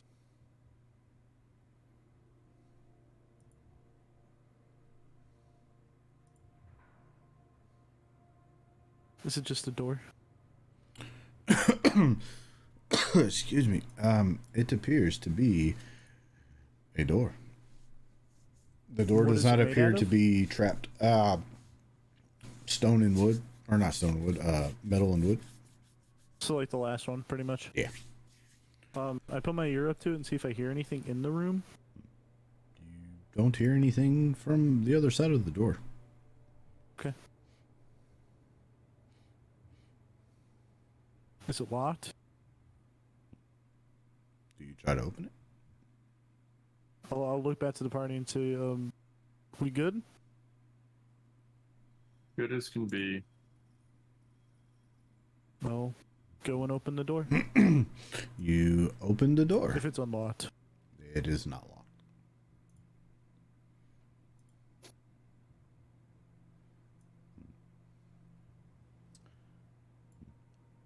Now, for the purpose of this, things are going to go a little differently. I am going to say the part that I need to say, and then I'm going to start a timer on my phone, and God. you have, yeah. So, that being said, let me go ahead and pull this up.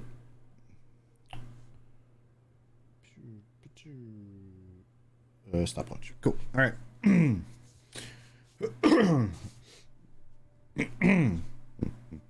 And I will say, time will start as soon as I click to put this in the chat. All right. So, you open the door. When you open the door in the far left corner, you see 5 construct looking creatures. They all turn and face towards you. 5 flesh golems are clustered against the north wall. Each has a number on its chest. 5, 7, 9, 11, and 13. Number 5 speaks and says, "One of us does not belong with the others. If you can pick it out, it will serve you, and the others will allow you passage. If you pick the wrong one, we will kill you. You have 60 seconds." You copy paste that. No, thank you. No Google allowed either. 7, 9, 11, and 13. Well, they're all 2 apart, so that rules that out. Can I use a calculator? Something jumps out to me. Well, 9 is in the middle of the other 2 numbers. That's the only thing I can think of. There's 5, and 9 is right in the middle. These are all prime numbers except for 9. Yeah. That's what I was thinking as well. 3 times 3 is There you 9. go. But the rest of these are You gotta prime make numbers. a call. 60 seconds. I know this. Cannot deceive me, Golem. I command thee. 9.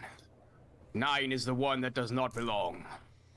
9? I will say, if you would have just taken, like, I don't know, an extra word in your response, you would not have made it.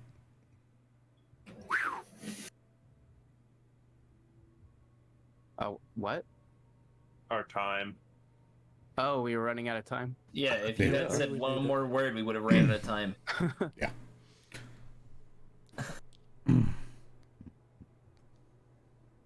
What happens? Did we get it right? I don't even remember what a fucking prime number is. I was. Been so I long don't since I've remember taken a math exactly what it class. is either. Well, this is really cool because this is kind of Ophidius's thing too. Like he's all about like crunching numbers and like doing calculations and just examining possibilities. So a prime number is a number that is not divisible by any other number other than 1 in itself. Yeah. Yeah. Oh, okay, then yeah. I mean, so 3 squared is 9. Excellent. And I will go ahead and read the thing underneath of it. The correct choice is 9 because it is not a prime number. Not because it was in the middle of the other all the numbers. So Loco, you were right. Guess. Yeah, you were right with your guess, but for the wrong reason. So It's like yeah. when you rate like a random answer and somehow it gets it right. That's like going C. I was just about to say it's just like in military testing. When in doubt, Charlie out. Exactly. Yeah. Yeah, you get a flesh golem What? as part of the party. Holy shit! Who the hell are you? This is so Welcome cool. to our club. Number 9. Number 9, make it so. That's his name. Number 9. Welcome to our party, number 9. We are the Mighty Nine. Uh-oh. Oh boy. Trademark infringement. Oh yeah. You do see another door just on the north wall. This flesh golem will play a critical role in our tasks. That's boy. 2.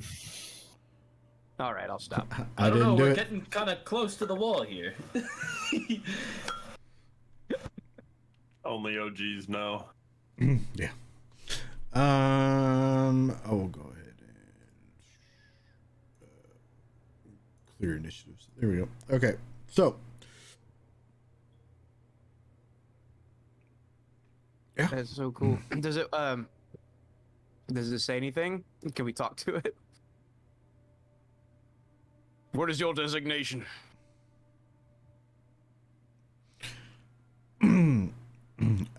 it just looks at you and points at its chest. There's a number 9 there. There's Okay. a number 9.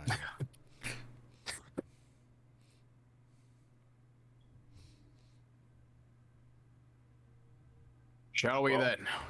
Yeah. What about the As others? soon as we step in the room, they just pummel us.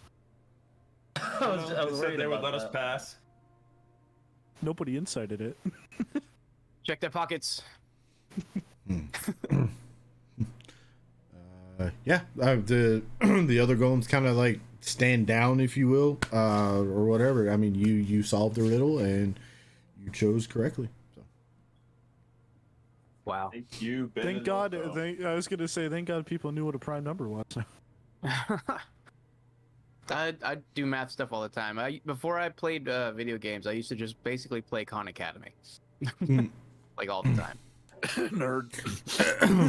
I would What a say, nerd. like I said, like you cut it close by a hair, because if you all wouldn't have gotten that correct within the 60 seconds or got it wrong, you would have had 5 flesh golems to fight. Would have been a bitch to fight. Yeah, we would have. needed a long rest afterwards. Yeah. Ophidius is beat the prone living hell out to of us. pontification at times. I'm just gonna check just because. Looking at the door, are there any strings, any pressure plates? You don't see any. Looks like a So I door. don't see any. Yeah, looks like a door. I open said door. If it's unlocked, once again. A short flight of stairs leads up to a dry corridor. Just around the corner, you can barely make out a turnstile. Tickets, please. Yes. Ah, crap, I forgot to move the map. The flesh golem doesn't fit in the door, and he just keeps on hitting his head on the top of the door. They're all stuck in this room. Like, oh. Too wide. Too much muscle. Just flesh. Ah. I guess I need to put him on the... There we go. Well, can we send him first? Does he look like big and beefy, or like what's his condition? Looks like a flesh golem. It's kind of hard to tell how well a flesh golem looks. Well, I'm trying to determine like what it can do. Like I'm not personally familiar with the flesh golem, so like never seen. They're heavy hitters, and they're tanky, But, I like, believe. You guys want to send him They're first? 6 to 7 feet tall. They're pretty big, I'm fine stitched with together with like pieces of human skin. Ugh. I believe they're one of the creatures that are really easy to hit, but take they a lot hit of back. damage. Yeah. And never mind. That would be. Granted, we kind of wouldn't know the same meta-knowledge. character. Yeah, I was gonna say it's all meta knowledge. But Yeah, give me an intelligence check. I mean, if we take some time to study him and observe his movements, we could determine roughly like what his role would be if he's something like a tanky sort of guy. You would know that golems are constructs.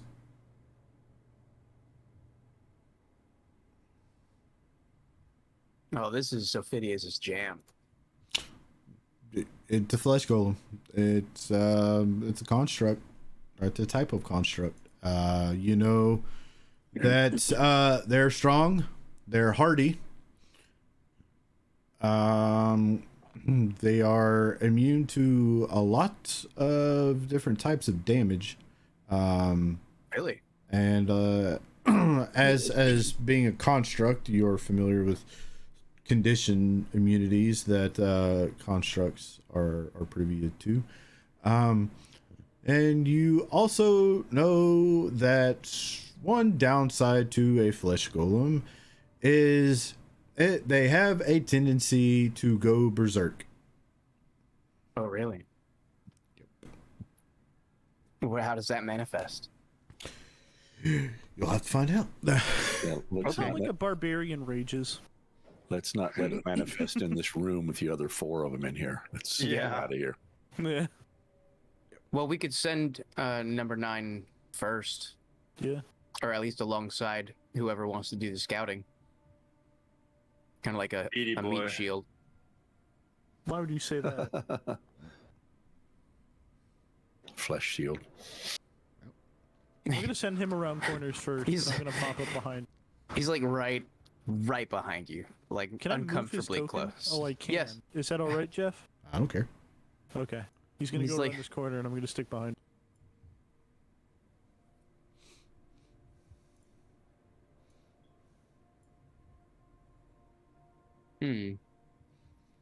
There's a plus sign. Get the math nerd over here.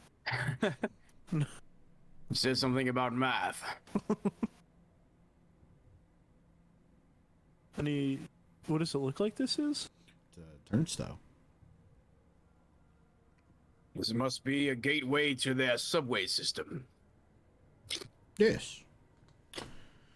Yes, the yellow line to Amsterdam. Does the door close where the golems are? I'm going to close it if it does. It closes. So if you close it, yeah, you can close it. All right, I'll close it behind me. Cool. all right, big man.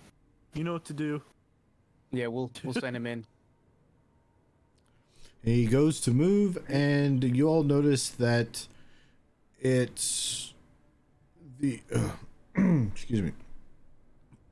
The excuse me. The what's the word? Damn it! The turnstile. He goes to walk through, and it just goes. You notice it rotates, no problem, going counterclockwise as he walks right past it or through it. What if we tell him to come back? Let's don't make him angry.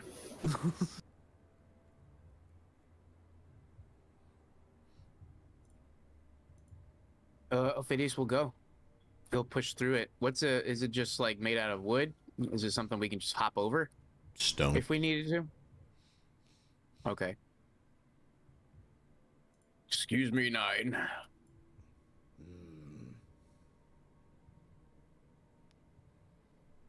Like when you say turnstile, is it just like a little stone lever, like halfway up, like waist height, or? It would probably be about head height for you. Yeah. Yeah. Okay. Or near head height.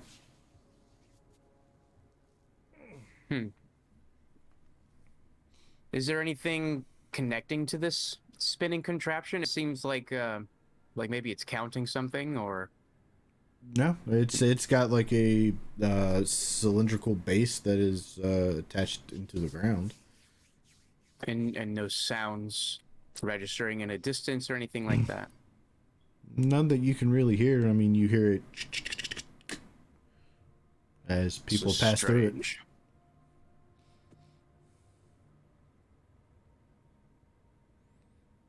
Be on your guard. As far as we know, this contraption is alerting foes up ahead. No, not the foes. Well, number 9 will find out before we do. So we'll send 9 forward. The Phidias close behind.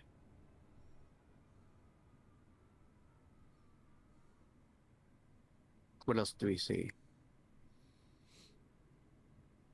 Well, the golem sees. I would stand behind. The corridor extends to the south, and there's a small stone door in the bottom right corner. All right.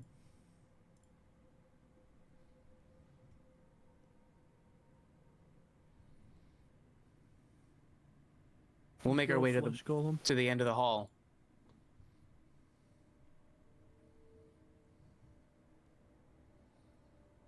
Okay. Should we check the door before the flesh golem goes through? Yes. Does it look like there's anything on the door? It requires more of like an investigation. I'm fine to do that as well. Oh, by the way, Ophidius grabbed all the keys that he could from that other room. So he's just kind of has a little key ring going on, just in case. Okay. It's your call, Jeff. Perception or investigation? Which one would you rather prefer? If you're looking for traps? Yeah. Investigation. I figured. You glance over the door, you don't detect any type of traps or any type of trapping mechanisms. Okay. Alright, Golem, go see if it's trapped. Or not trapped. Subtle. Or unlocked, I meant. Trapped. Hey, Golem opens the door.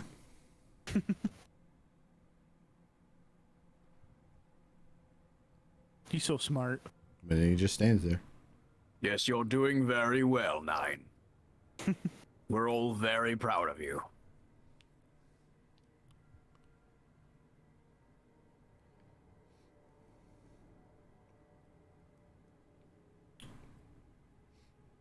He'll step in the room, but it's unmasked. Well, like I said, you told the Golem to open the door. He opened the door, and he's just standing there now. Well, what do we see? You see a Golem. Well, I said I tell the Golem to walk into the room. Or we can have him step out of the way. Either or. Runs into a wall. Yeah.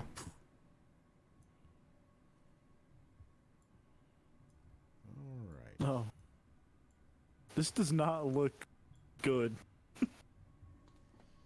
Well, you know.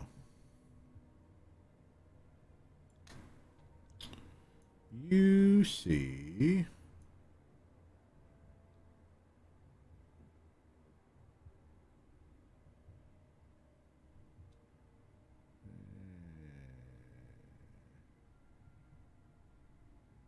Fall me. Sure, on Or level.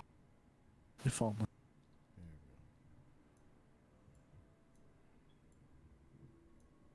You see a excuse me. The door opens onto a stone platform in a large natural cave. Opposite the entrance in the distance is another stone platform. Between them, a series of wooden discs suspended from the ceiling by massive steel chains. The cave floor seems to be covered by a pool of boiling mud. You said boiling? Boiling. I do not like that one bit. It's just a spa. Take a dip. These things are discs. Mm-hmm. And you Suspended said by they're chains? suspended from chains. Yep. How high up do the ceilings go? The ceiling is about 50 feet above the platform.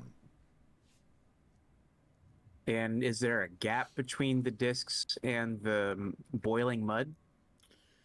Or are they just like floating on it? You look down the floor. The cave floor is about 50 feet below. Holy shit. So this is like a giant cavernous space. Wow. Yep. Is there any I wouldn't chain wanna fall suspending off of the that. disc below to the mud as well, or is it only up top? Only up top. D&D Ninja Warrior. Pretty much. I mean, That's. I have an idea of how I want to get across. Fly. What could this Man, that possibly ring in the fly? bag of holding's looking a lot more.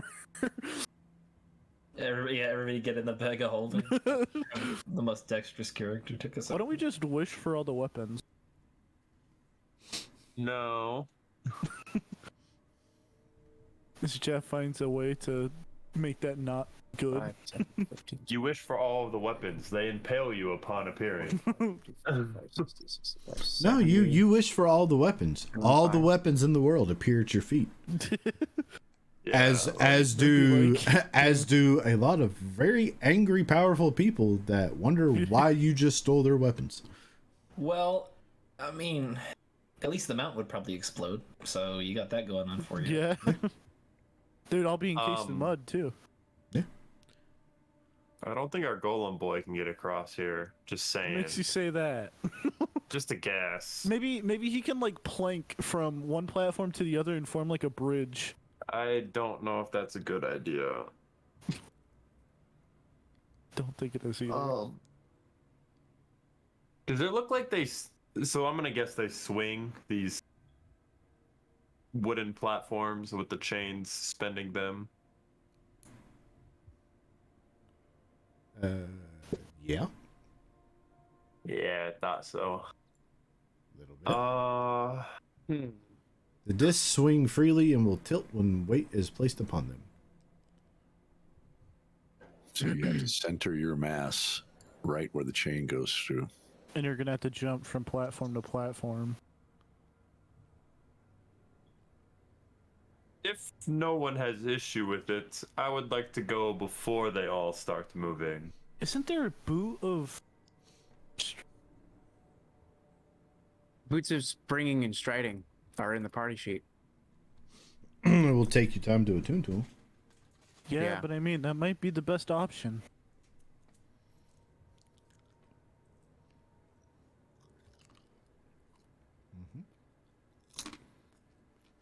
It's almost like Can we the can we adventure- see what's on the other side? Like, what is the light level in this room? You can see the other side.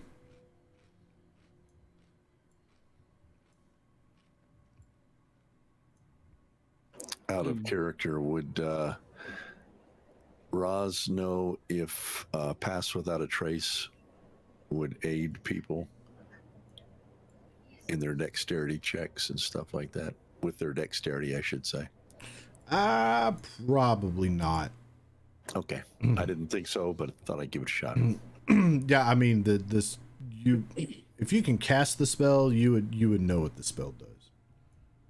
Right. I mean, I know what it does. I just didn't know if it would aid us in being more dexterous, I guess.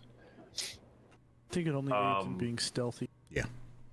Right. So I can cast Bless on me +2.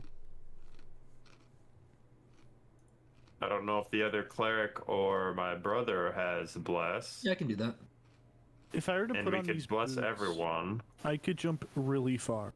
I can cast Bless, but I can also cast Fly. Well, this would work for you. Could you carry us across? Everyone in the bag of holding. No. That's how we suffocate. I will cast Fly on myself and number 9. as that is a concentration spell, then that is all I will do for the party. Curious. I mean, what if we found? What if we go and like? I feel like Ophidius wants to cast fly, and he can do that on one other person.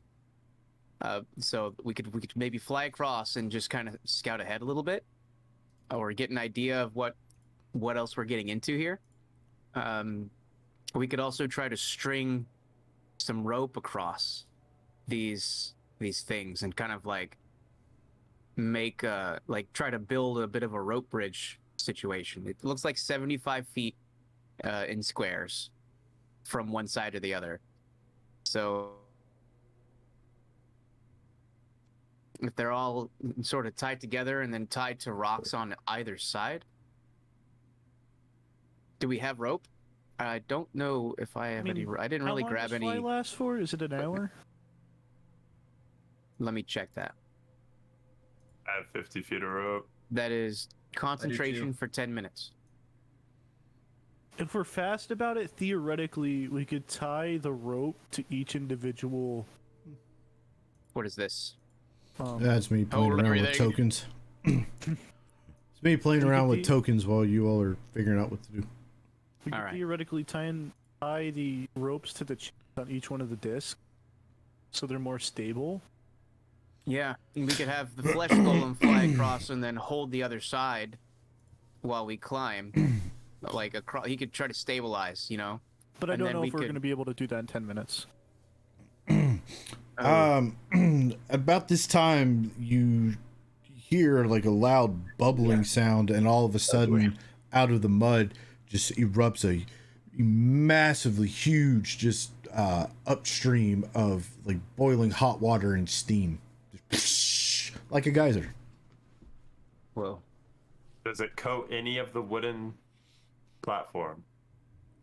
Not that you can tell. How high up does it come? Very high. So. And the one that you saw, it was about right there. Okay. I say we just be quick. Yeah. It might just be easy to just have somebody fly over there, put a rope, and then hold it. Ophidius has 50 feet of rope. We would need another set of rope. I'll give you my rope. I have 50 feet as well. Do we want to bring the flesh golem? He should probably hold the other end. Him plus one other. At this time, you see another geyser erupt right there, not far from where you are. About what timing between the two? Like roughly. I know we can't really get like an estimate, but about 2 minutes apart, maybe. Okay. It looks like there might be, like, if we're to believe the artwork on the map, there might be another one immediately to, like, right over here. Yeah. I mean, where I put Ophidius. Ophidius hops in to the mud. Starts running. And then maybe another one down here. I know that won't really affect the people hopping across the discs, but that looks like different places where geysers could form, perhaps. Hopefully, can I make maybe a survival check or a nature check? I'm trying to figure out if this place is so volatile that it's gonna like fill to the top with mud, or is it just like a natural, kind of like a wellspring thing where this is just how it's gonna be, just these little geysers every now and then? But or are we on like a serious clock here? I will say the geyser to the south erupts again, and you. Okay. I mean, you can roll a nature check. I really don't know how much information you're going to gather from it. You know you are inside of a volcano. Yeah. It's not a bad roll. Yeah, you know you are inside a volcano, and this was an evil wizard's lair. You have no idea what to expect.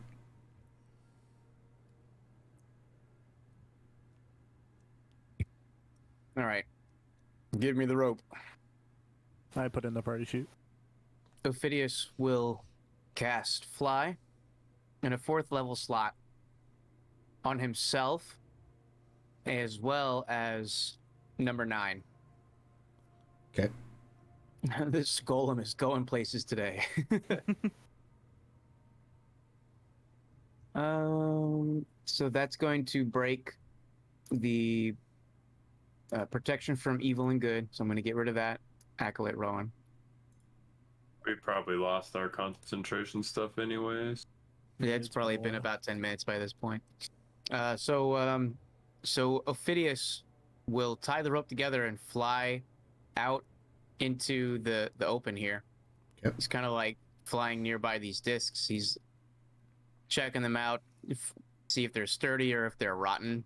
And he'll kind of like fly in between these little these chains, I guess, or ropes. Okay. Whatever is holding them. You will notice that the discs and the chains, as well as the walls of the cavern, seem to be covered with a wet, slippery algal scum. This coating gives off a very faint and feeble phosphorescent glow. Oh, really? Yep. Are the chains also covered in that? Yep. Can I try to determine if it's dangerous? Maybe the algae? Yeah, like see if it's like poisonous or something, or maybe acidic. I mean, you certainly can. You can try. How do you want me to do that? Would be a nature check. All right. Rocking the +1 nature bonus. How's an 11? The southern geyser erupts again. Other than the algae just being everywhere and it has like a soft glow to it, it doesn't appear to be dangerous of any kind. I mean, it could be slippery or, you know, cause issues like that, but other than that, you can't really determine any type of danger to it. Okay. Well. All right. Then he won't even mention it to the group then. He'll just continue flying, and the flesh golem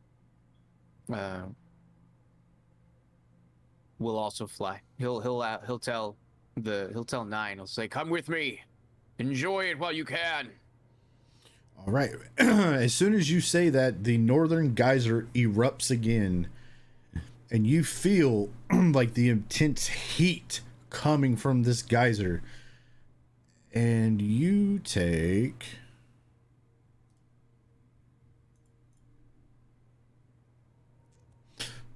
20 points of fire damage. 20 points? Yep. Holy shit. Does that do anything to the rope? Are you holding rope? Yeah, I'm running it in between all of these chains and stuff, these discs, to try to tie them all together. Right, but it's not going directly over the geyser, right? No. Okay. So let's see. What's rope? I would say it takes some damage, but it doesn't destroy the ropes right away. Okay. 20 points of damage. Well, there goes all 20 points of the temporary hit points that I had. Ophidius will continue navigating this little chain slalom in the mud here, and he'll land on the other side. And is there anything over here? A door right in front of you. Oh, really? Oh, shit. The flesh golem's just supermaning across the cavern. Deposing. Yeah, he's deposing across.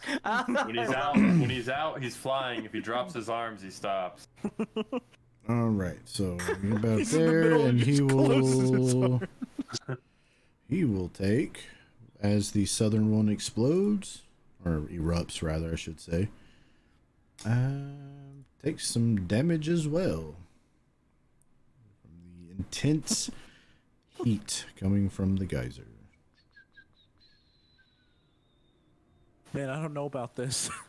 Yeah, this seems metal. So knock my headphone out. This seems quite dangerous. I'll have the flesh golem try the door.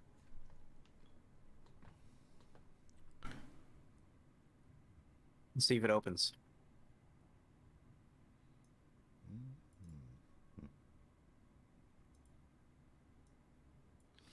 Yeah, it opens. It just opens up and is a long, narrow hallway leading to a door at the end.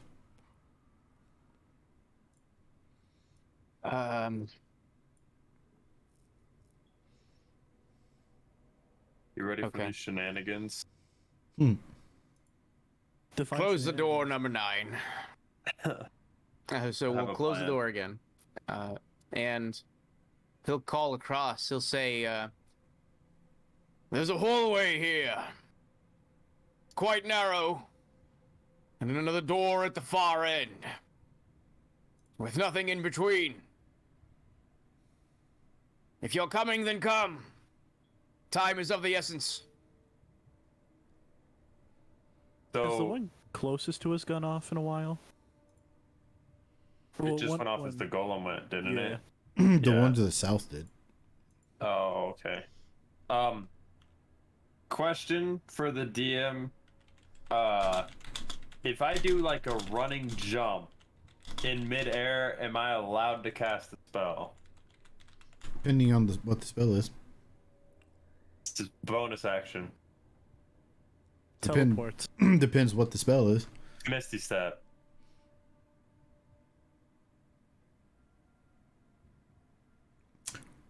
Normally no, but I will say if you can make a dexterity check, if you roll high enough, you can. Then I'm not getting. We ain't messing with that business.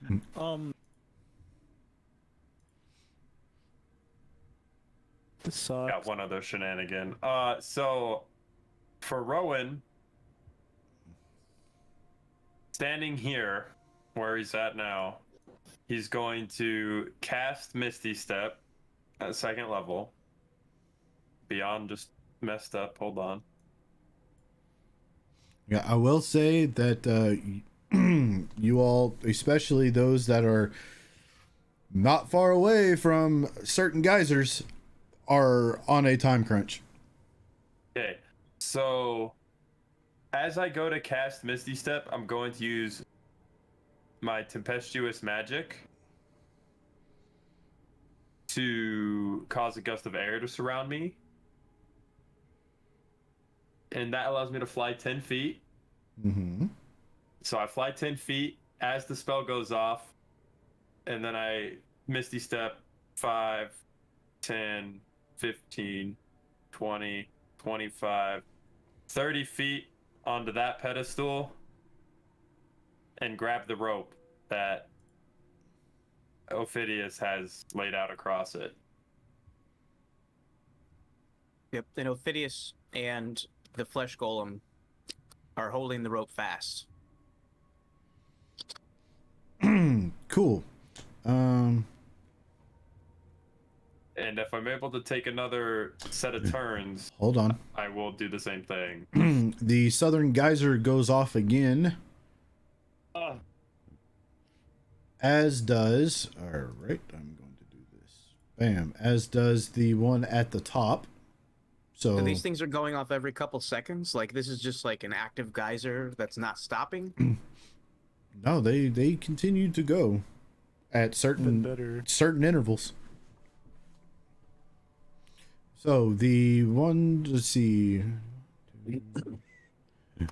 Ophidius and the flesh golem, you take some, you take 2 points of essentially heat damage, more or less, because you're near one. 30. Okay.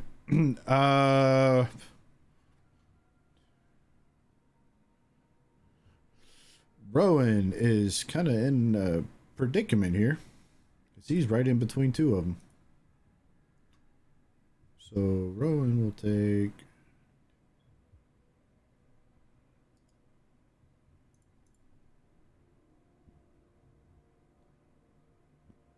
21 points of fire damage. Ow.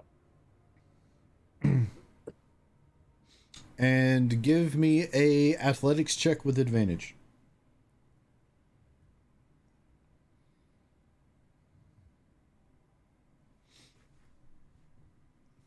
Oh no.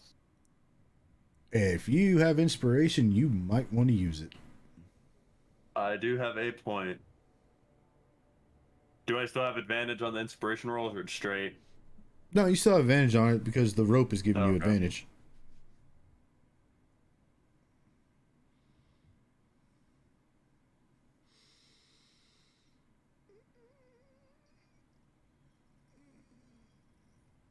Oh boy.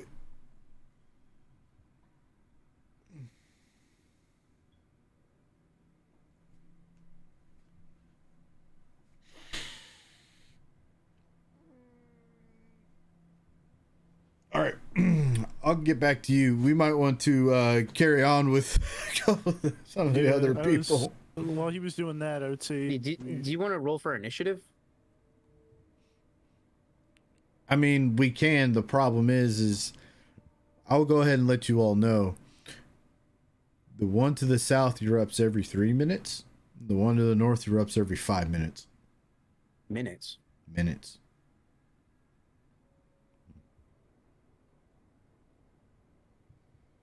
So they both just went off. Yeah. Yeah. So we're good for 30 rounds. I mean, yes, but... Jumping onto this disc, do I need to make an athletics check? Yeah. With advantage because of the ropes. Okay.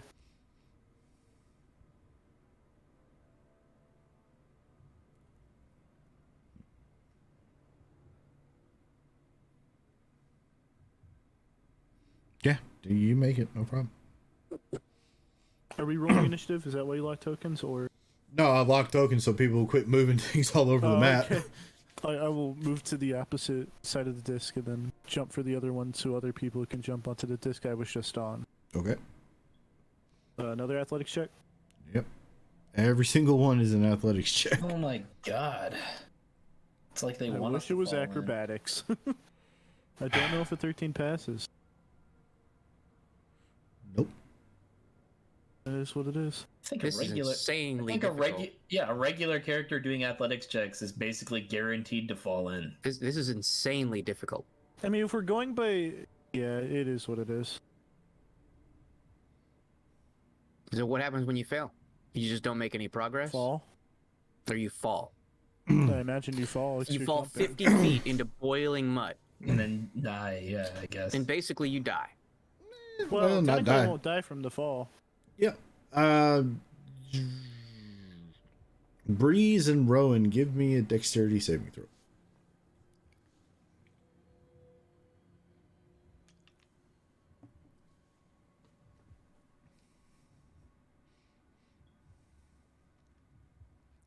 You both manage to kind of catch the edge of the disc where like we're chained would kind of meet onto it, or just think of like a hanging brazier or something, but you manage to catch yourself before falling into the boiling mud. So mechanic wise, are we still on the one we started on, or are we on the other one? No, you're on the one. Yeah, you're on that one, and Rowan, you're okay. Then I'll let the other two, whoever wants to go first over there, go. I imagine we're kind of going like a train, like everyone goes after one another. I mean, if that's what you all want to do. Well, probably leave. It might be best to leave one in between us. I'm just gonna Misty Step again and get over to the other side. Okay. So I'll Excellent. go to the other one, or attempt to. If you want to grab this rope, I can fly out and try to steady people as they jump.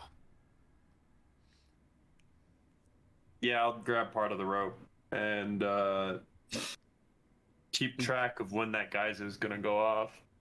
Yeah. Okay. Now that Ophidius sees just how hard this is, he wants to like fly over and just be nearby to try to like catch people if they fall or help keep them steady as they jump. Like anything he can do to help. Okay. I've got a levitate spell. So if somebody thinks they're really bad at acrobatics, I could. Oh no, I can't because that also requires concentration. Fuck, all these concentration spells, man. Jesus. Yep. I really need another mind. Well. So, Number 9, what spells can you cast? I rolled a 17 to jump to the other platform. Is that good enough, or do I need to make another save? That's good. Enoth, you're good. One at a time. Oh yeah. Yep. Ooh. Yep. Let's just get like 17 more of those. 17 more? Seems about right. Daddy needs a new pair of shoes. Praetor needs a new coffee mug. Pick it up at the merch store. Make your way to the snack.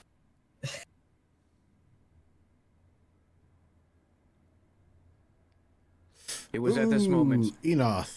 New. Fucked up. I got an inspiration point. It was at this moment the sniper opened fire. Pow.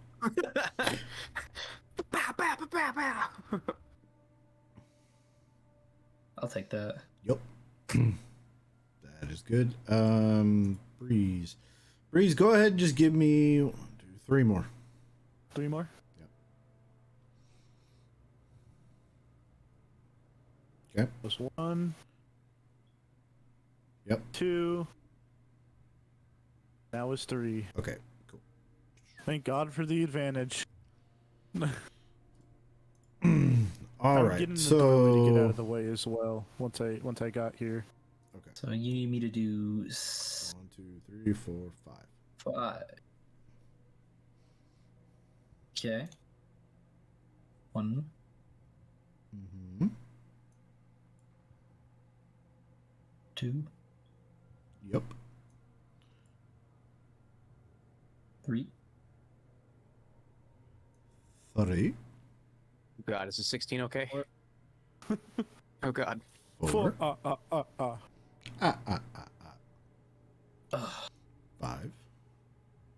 And 2 natural ones Pow. incoming. There you go. All right. No. You're good. Okay. Roz. What is happening right now? Let me out of here.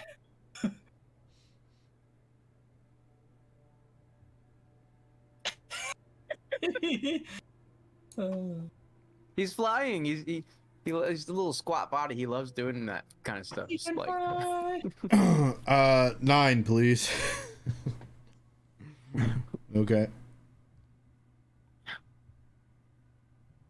Gravity is just another toggling variable. I like how the dice color matches character. Oh yeah. We try. Just go ahead and roll 8 more. Jesus. At least he has you there a little bit to help. Yeah. Oh, you have advantage from your. Yeah, you have advantage on him. But I mean that He's you're like, good on that I one. don't even need advantage. Just Yes, roll him that's- straight. No. It's a bad idea. This one does not need advantage. Oh. Yeah, he does. Unless it does. Give me a dexterity saving throw. Can I try to help him with that? Like I'm like kind of hovering around him, and if he starts to slip, I can try to like help him. He don't need your help. No, he doesn't. All right. 6 more. Independent tabaxi that don't need no flying dwarf. No one tosses a dwarf. Oh. And that's 20. Yep. Boop. You should just skip all of them with that. Just... Nat 20 should make you jump 2 platforms. Change my mind. Oh. Oof. Dexterity save. Not Loco's beef. No. Oh, 50. Very good. The DC is not very high on the dex save. So Very good. Falls to death. not a problem.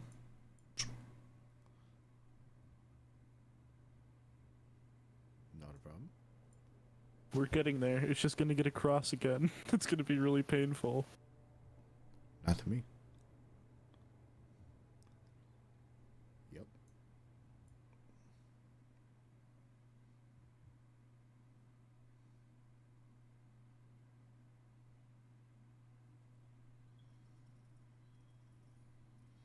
Congratulations, y'all made it to the other side. Barely. I would once again go down the hallway a little bit so people Make don't get room. blasted by the Watcher. Make room. My spell is fading. Let me land. Ah!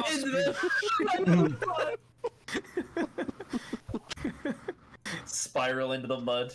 Yeah. Make room. You didn't make room for him to land. Like just Wilhelm scream. Ah! We need that on a soundboard. Right.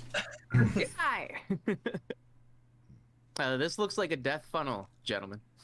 I don't like It it. does. Let's make the meat golem go first. Yeah, let's Why don't make we the go meat in, shield go first? close the door, and take a long rest?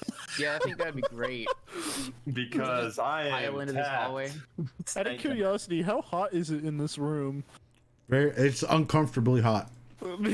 Yeah, I figured. Mainly because of our close proximity. Mainly because of the geysers going off right behind us. He's like speaking into your Close face. the door, and it'll, simmer down some of the heat.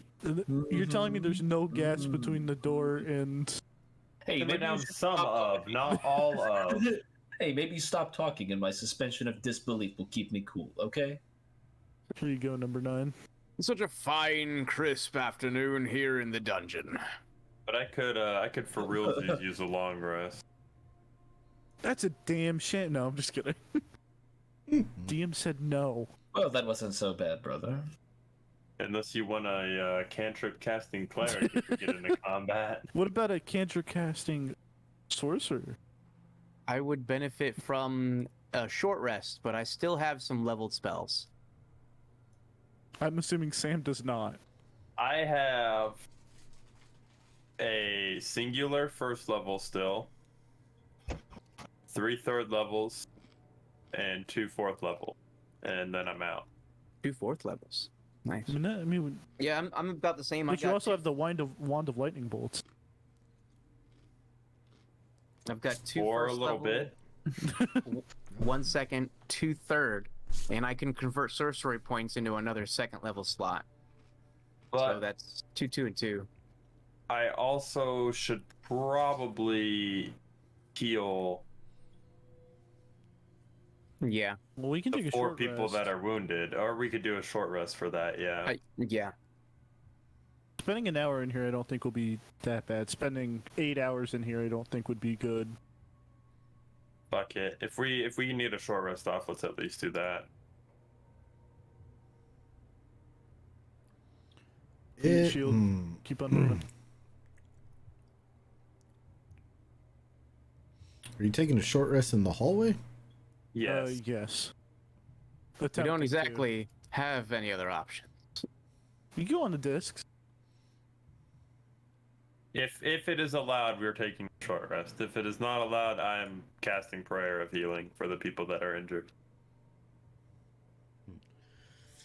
All right, you all make your way into this hallway, and you start hearing noise of sounds like something moving In the hallway? You hear the sound while you're in the hallway. It sounds like it's coming from further down the hallway. By where the Quick, door let's is. just sit for an hour, please.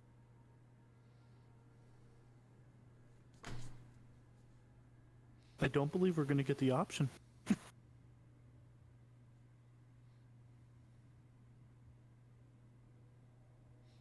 do you all do? We all hear this in the hallway? Yeah. Sound like it's getting closer if I make a perception check? Yeah, where, like, what direction? South. From the south?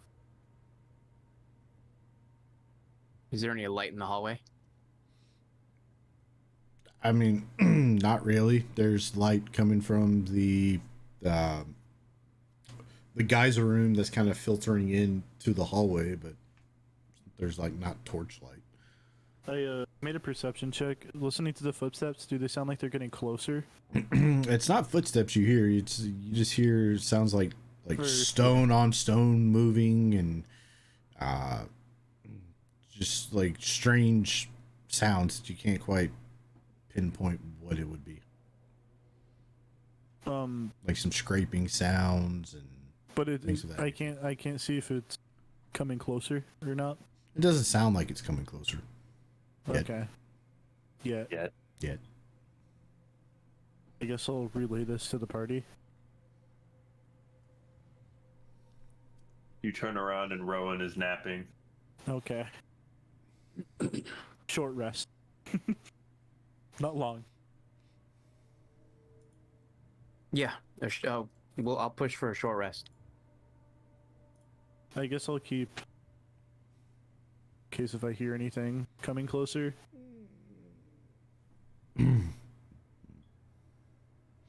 You hear the sound of faint laughing. Oh, I so wish I was a warlock. We're not... well, are we actually getting a short rest, or... Sure. I will attune to the boots of striding and spring.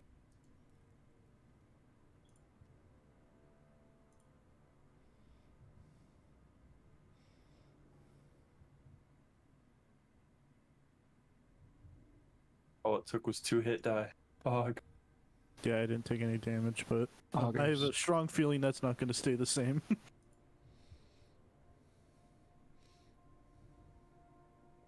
Nope. Does the meat golem use any of his hit points or his hit die? Yeah, how many? Yeah. How many hit dice does the golem have? None. Sure. About 350. About 350. That's not what I meant to roll, but hey, I'm glad I'm succeeding death saves here. Yeah. You did drop a 5. It's a good day to attempt to die. You also wouldn't have a +4, just so you know. There we go. I'm full health again. I guess after the short rest, are we gonna address the laughing and the stone on stone action?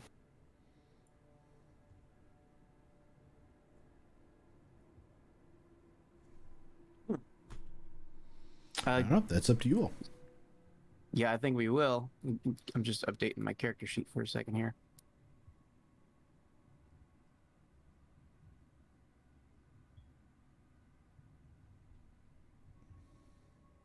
People are doing that.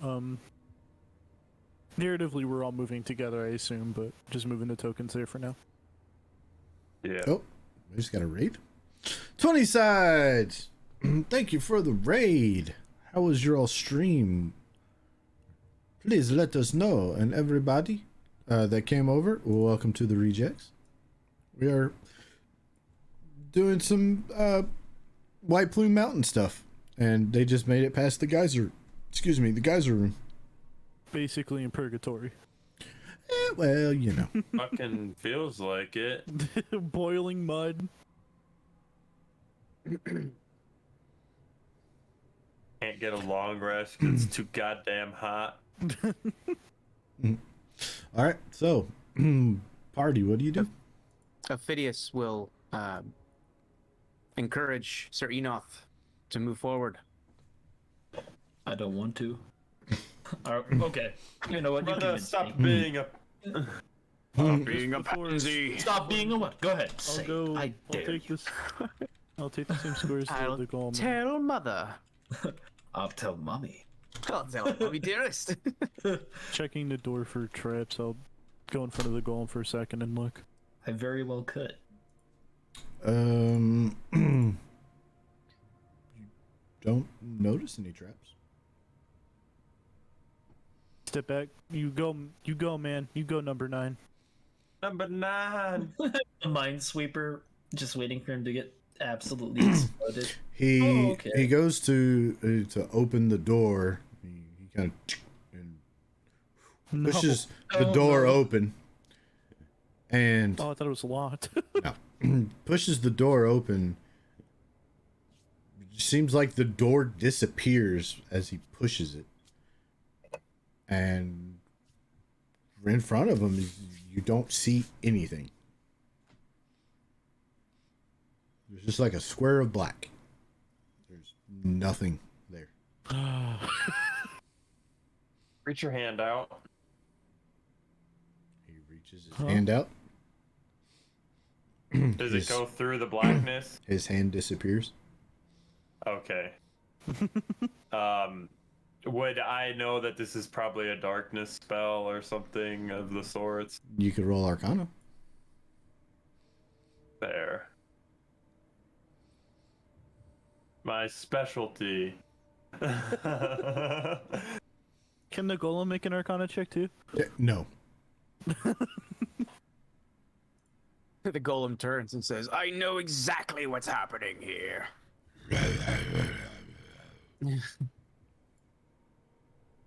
Well, should we just continue to go? Yeah, just walk in. Fuck it. Send the golem in. The golem goes in. It's unmasked, but it's not unmasked, I should say. Send in the Bertold brothers. And who has light sources? I do. I draw my sword. I have my shield as light, but it's by no means daylight. I'll tell you how bright this sword is. Hold on. There's number 9 walks through, and let's see. We see his head roll back out like a bowling ball. Straight up. Straight up. He falls straight back. Back the way we came then. Oh, yes. Let's go get another flesh golem. These are not the adventurers you are looking for. It's a good thing we have 4 more in reserve. Ben, around me is 15 feet of bright light with an additional 15 feet What? of dim.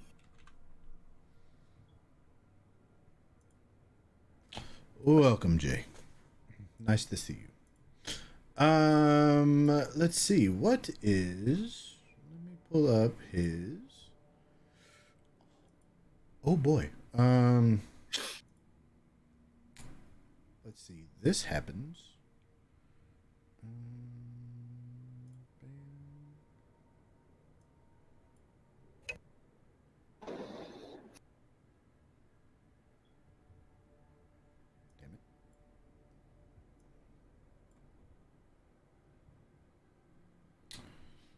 Is there anything happening up front there?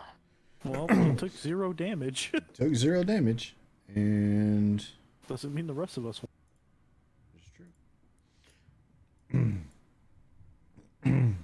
And... At this point... I need you all to roll initiative, please. Oh. Oh, dear. Please be high. Please be high. Please be high. I got a 1. With the plus 21. 0 modifier. You've rolled a lot of 1s tonight. I am killing it with the 1s. Like number 5 or 6. Ooh, boy. It seems the law is not on my side tonight.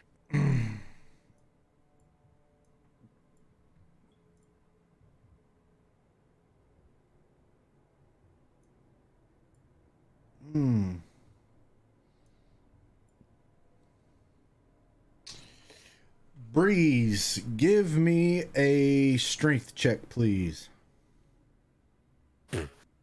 Sure. Hey.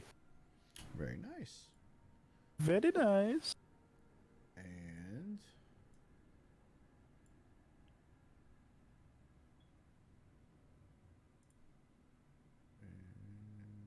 I hope it's not against the golem's strength, because that'd be very bad. No.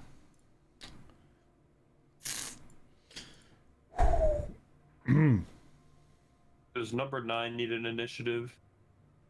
I rolled a 22. Damn. Wait, I don't know. It rolled a 2. Yikes. Do I see what's doing this to me? Because I'm not in the room. Nope, you're not in the room. However, you see 2 like long, thin fingers with long like nails, almost like claws, just gangly hands come out, grab you, and yank you into the room. Oh my god. What the fuck? Ugh. It's like the ring. It's like the shadows in Don't Starve. Ooh. Is this going on initiative order? Or is this a surprise round? No, this is initiative order. Damn. I will say you see nothing. Yeah, but I mean, something's holding on to me, right? Something's got a hold of you. Yeah, that's fair. And I believe that right there would probably be a good time to call it. And because normally I know Ben has to get up, earlier than most of us in the morning. So yes, I do. Yep. So we usually for me. Yeah, we usually try to end around midnight. 3:45. Yeah. Yes, chaos. That is right, Jay. Woo boy, this ought to be fun. So much fun. Anyway, we have programming here on the channel. It's programming stuff of programming. Much fun. We've had some changes. All times I'm about to mention are Central Standard Time. Mondays, we have Storm King's Thunder with DM Esquire, also known as Coven MTG or Seth. That starts at 7 here on Twitch. Tuesdays, Storm Lord's Wrath with DM Sammy. He's the one down there playing Rowan. That starts at 8. Also on Twitch. It is no longer Monday nights over on YouTube. It is now moved to the Tuesday spot here on Twitch. Wednesdays, we have Tales of the Sanguine Isles with DM Mech 45. It's a fun game. I'm a little biased on that one, though, because I'm a player in it. That starts at 8. Thursdays, you already know, it's Tales from the Yawning Portal. It's us, right here. You're watching it right now. And you never know what to expect, because everything... this book is like, the Outback in Australia. Everything wants to kill you. So, yeah. But we start at 8 on Thursdays. Fridays, we have Tomb of Annihilation with DM Mandy. That starts at 8, also here on Twitch. Saturdays, we have Rise Up Against the Slave Lords with DM Duff. That is our 5e meets Greyhawk campaign. That starts at 9 Central. Sundays, we currently have no programming. We do still have our non-stream show, Savage Worlds East Texas University with DM Eric B. That is exclusively posted in parts up onto our YouTube. So if you want to check that out, go follow the YouTube channel. Excuse me. This month, sorry.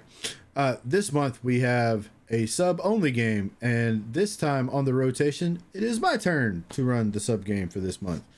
And it will be a murder mystery type adventure or scenario, whatever you want to call it. I think D&D meets Clue the movie. It is called Volo's Guide to Getting Murdered. Some spots are still open for subscribers.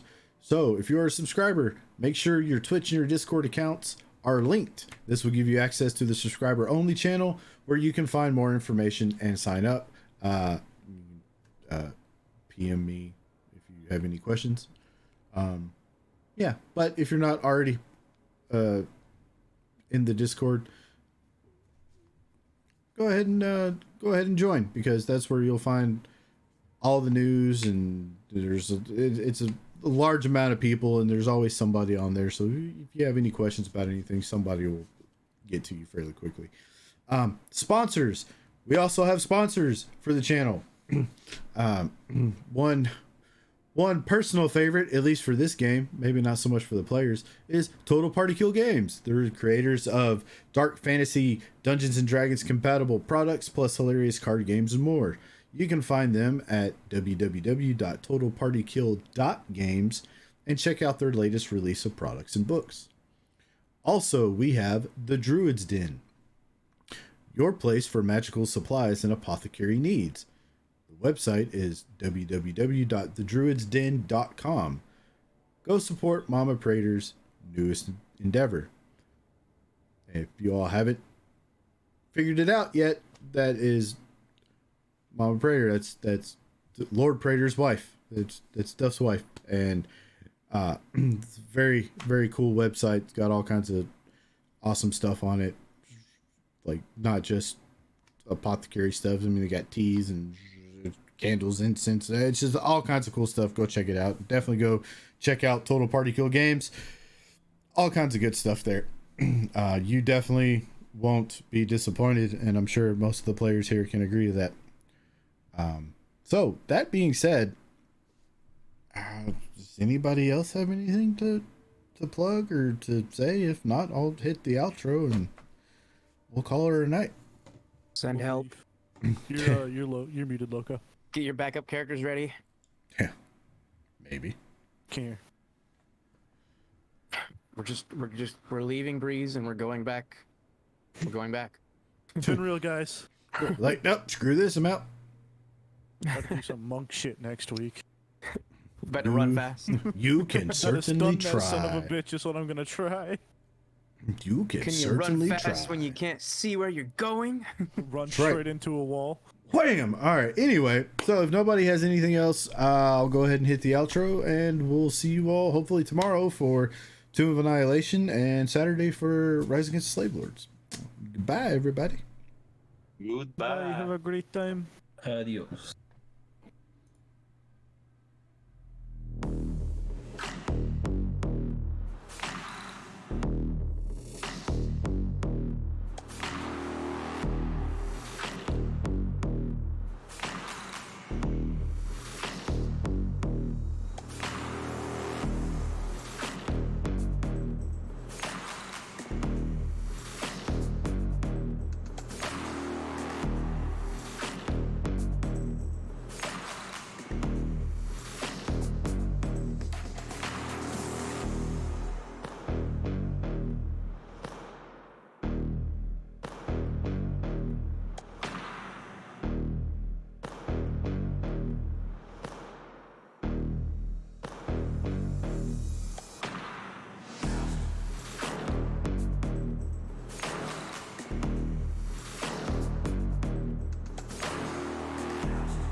Also, completely forgot, next week is Duff's birthday extravaganza week. All week long, giveaways on all the programming. Make sure you tune in for that. And sorry, Duff, it wasn't on the script. I forgot. My bad. Okay, bye.